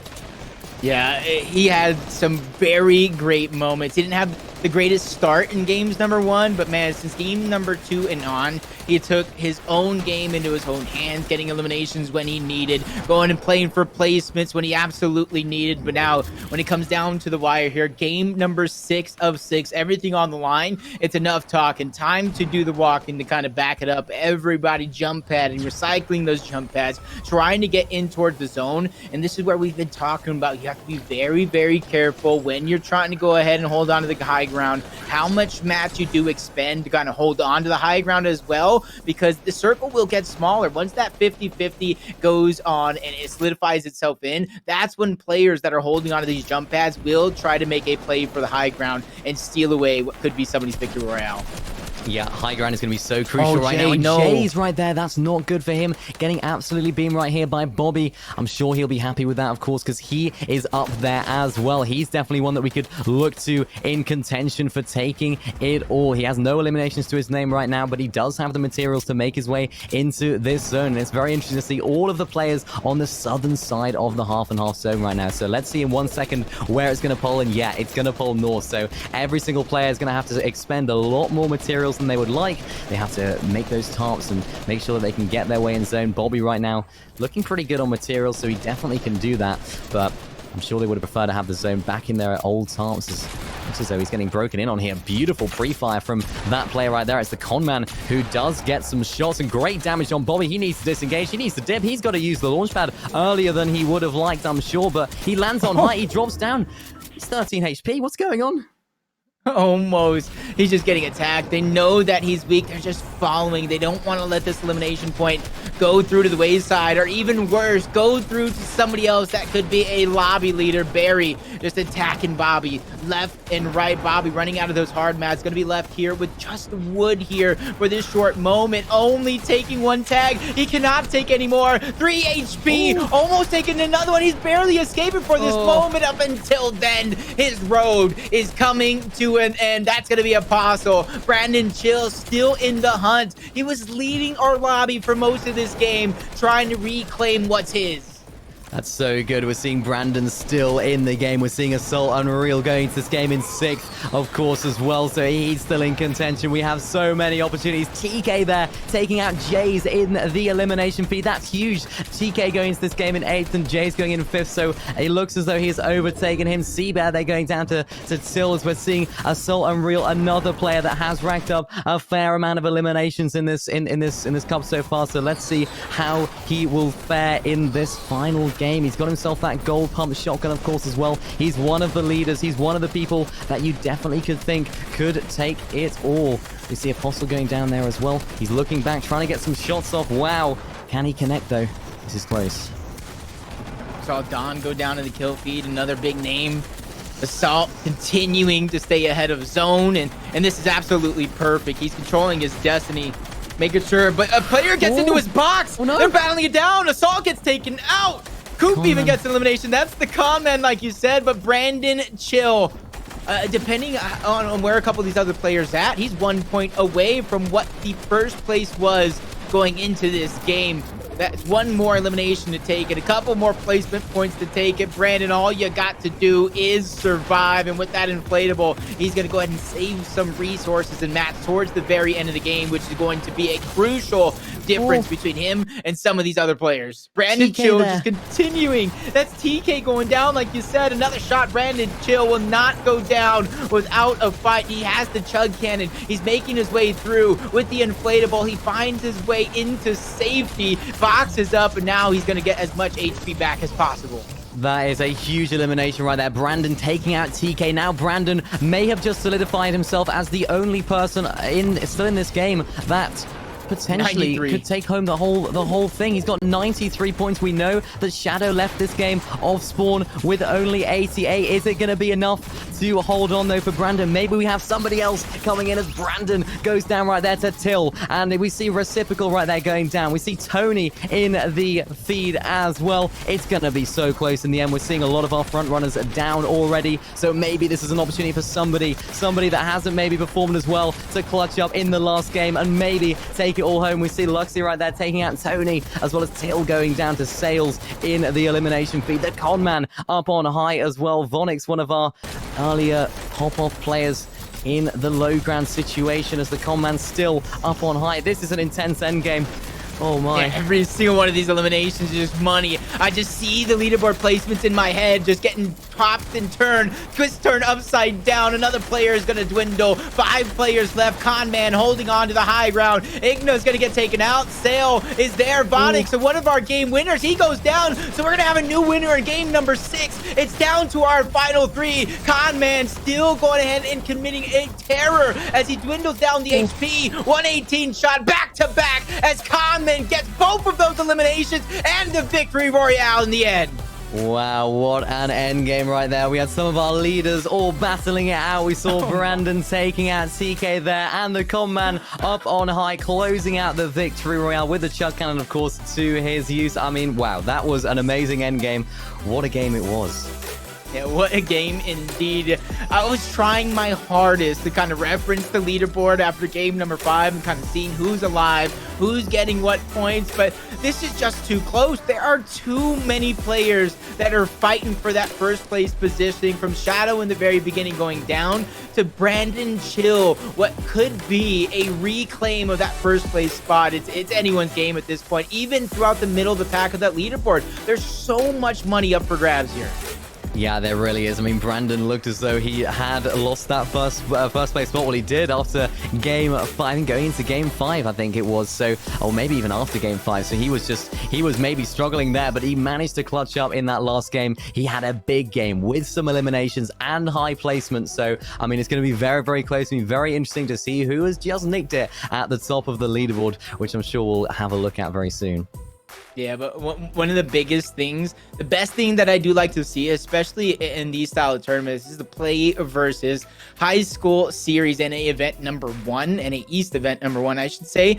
The thing I'd love to see is I kind of said it. I put that storyline there on the ground. This is an opportunity for a lot of these unknown players to really make a name for themselves. You might not have the duo, you might not have the trio. This is where it begins. We've seen so many players jump to kind of superstar, to the elite ranks of Fortnite because of solos. And for these guys, this is the beginning of your journey. If you're not at the top of the leaderboard, just take it as a learning lesson. Watch your VODs. Watch every opportunity that you can to get better. Otherwise, like, you know, what are we playing for? But when it comes down to it, 6 of the most grueling, intense games we've seen, 6 different winners throughout every single one of those games.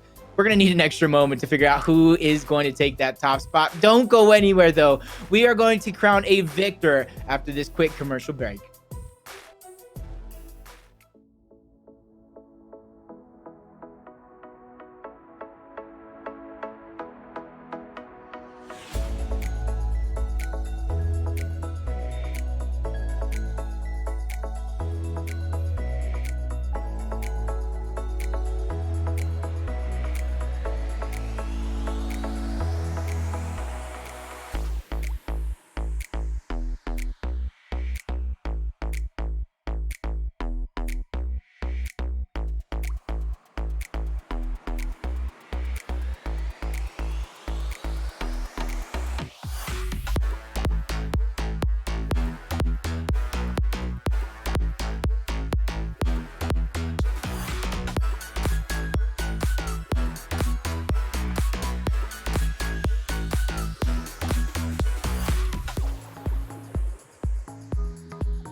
Welcome back, everybody. Jacob PR joined with Mini Miner. We had 6 of the most grueling, like I'm saying, entertaining gladiator style matches that we've seen. 6 different victors hungry to take home the lion's share, but only one can be crowned champion, and it's Brandon Chill. 93 points, taking first place away from Shadow, who we saw go down early in that game number 6, but Shadow getting second place. Bobby Joe, 81 points, getting third. TK, 79 points, getting fourth. Vonix, 5th place, 78, tying with Ping. Man, like I said, this competition was absolutely close. I could not have seen it go any other way. Yeah, and it's all about that format. We just may have just seen one of the biggest comebacks I've ever seen. I mean, that was incredible. Brandon had a great start. First 2 games were a top 10. Then he had a little bit of a shaky middle of the tournament, but he clutched up in that last game, getting a 15th with 3 eliminations, which was enough to get him on the top spot. We're rolling down right now. We're seeing Bobby, another player right now in 11th place right there. We're seeing a lot of players that we saw. Very good players. I mean, these guys have been absolutely popping off today. And we've seen Patriot getting all the eliminations today in a lot of the games. We saw him have a 9 elimination game, I think, as well. So we're seeing a very large variety of playstyles. You can see the average placement there as well, seeing how maybe some players would sort of rely less on the placement and some maybe a little bit more. So different playstyles, which have sort of fed into the scoring system today. And we've seen some really great plays from some of these great players.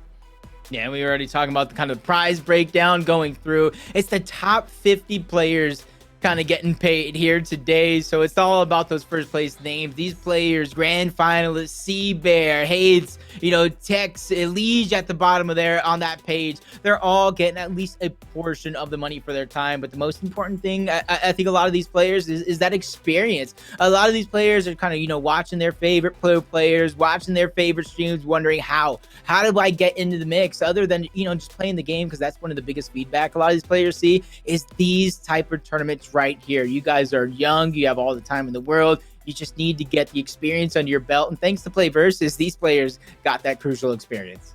Yeah, they really did. And I think every single player should be very, very proud of how they played today. They played absolutely amazing. It was great to watch, great to cast over. And I'm sure you feel the same, Jacob, as well. It was, unbelievable. So it was great. And I'm sure they should be very, very proud of themselves, no matter where they came in the leaderboards. Yep. So congratulations to Brandon, taking first place. He led it most of it. He's just taking it back after game number 6. That is going to be NA East event number 1. But you guys keep asking, how do I get into this one? We're going to have another opportunity for you guys. Next Fortnite Solos event, open enrollments, Tuesday, the 7th of September, right around the corner. 2 different qualification phases into a semifinals, into another NA East final event number 2. So you guys going to make sure you guys, if you missed out, you get right into that open enrollment. Don't wait to that last minute, because we might forget about it. It might slip through, and then you guys go ahead and get as much practice underneath your belt, because you guys might say, losing is just losing, but sometimes losing is learning, especially if you get a couple of that cash underneath your belt. But Miner, how you feeling after today's action? I'm feeling great. I've watched some of the best and some of the best upcoming talent. I think it's great to see that sort of mixture. We saw inexperienced players alongside experienced players, and even some of the inexperienced players popping off in some of the games, maybe bringing some new strategies to the game as well. Seeing some great pop-offs, and overall, well done to Brandon for winning, but of course, well done to everyone that managed to walk home with cash today, and it was a great tournament to watch.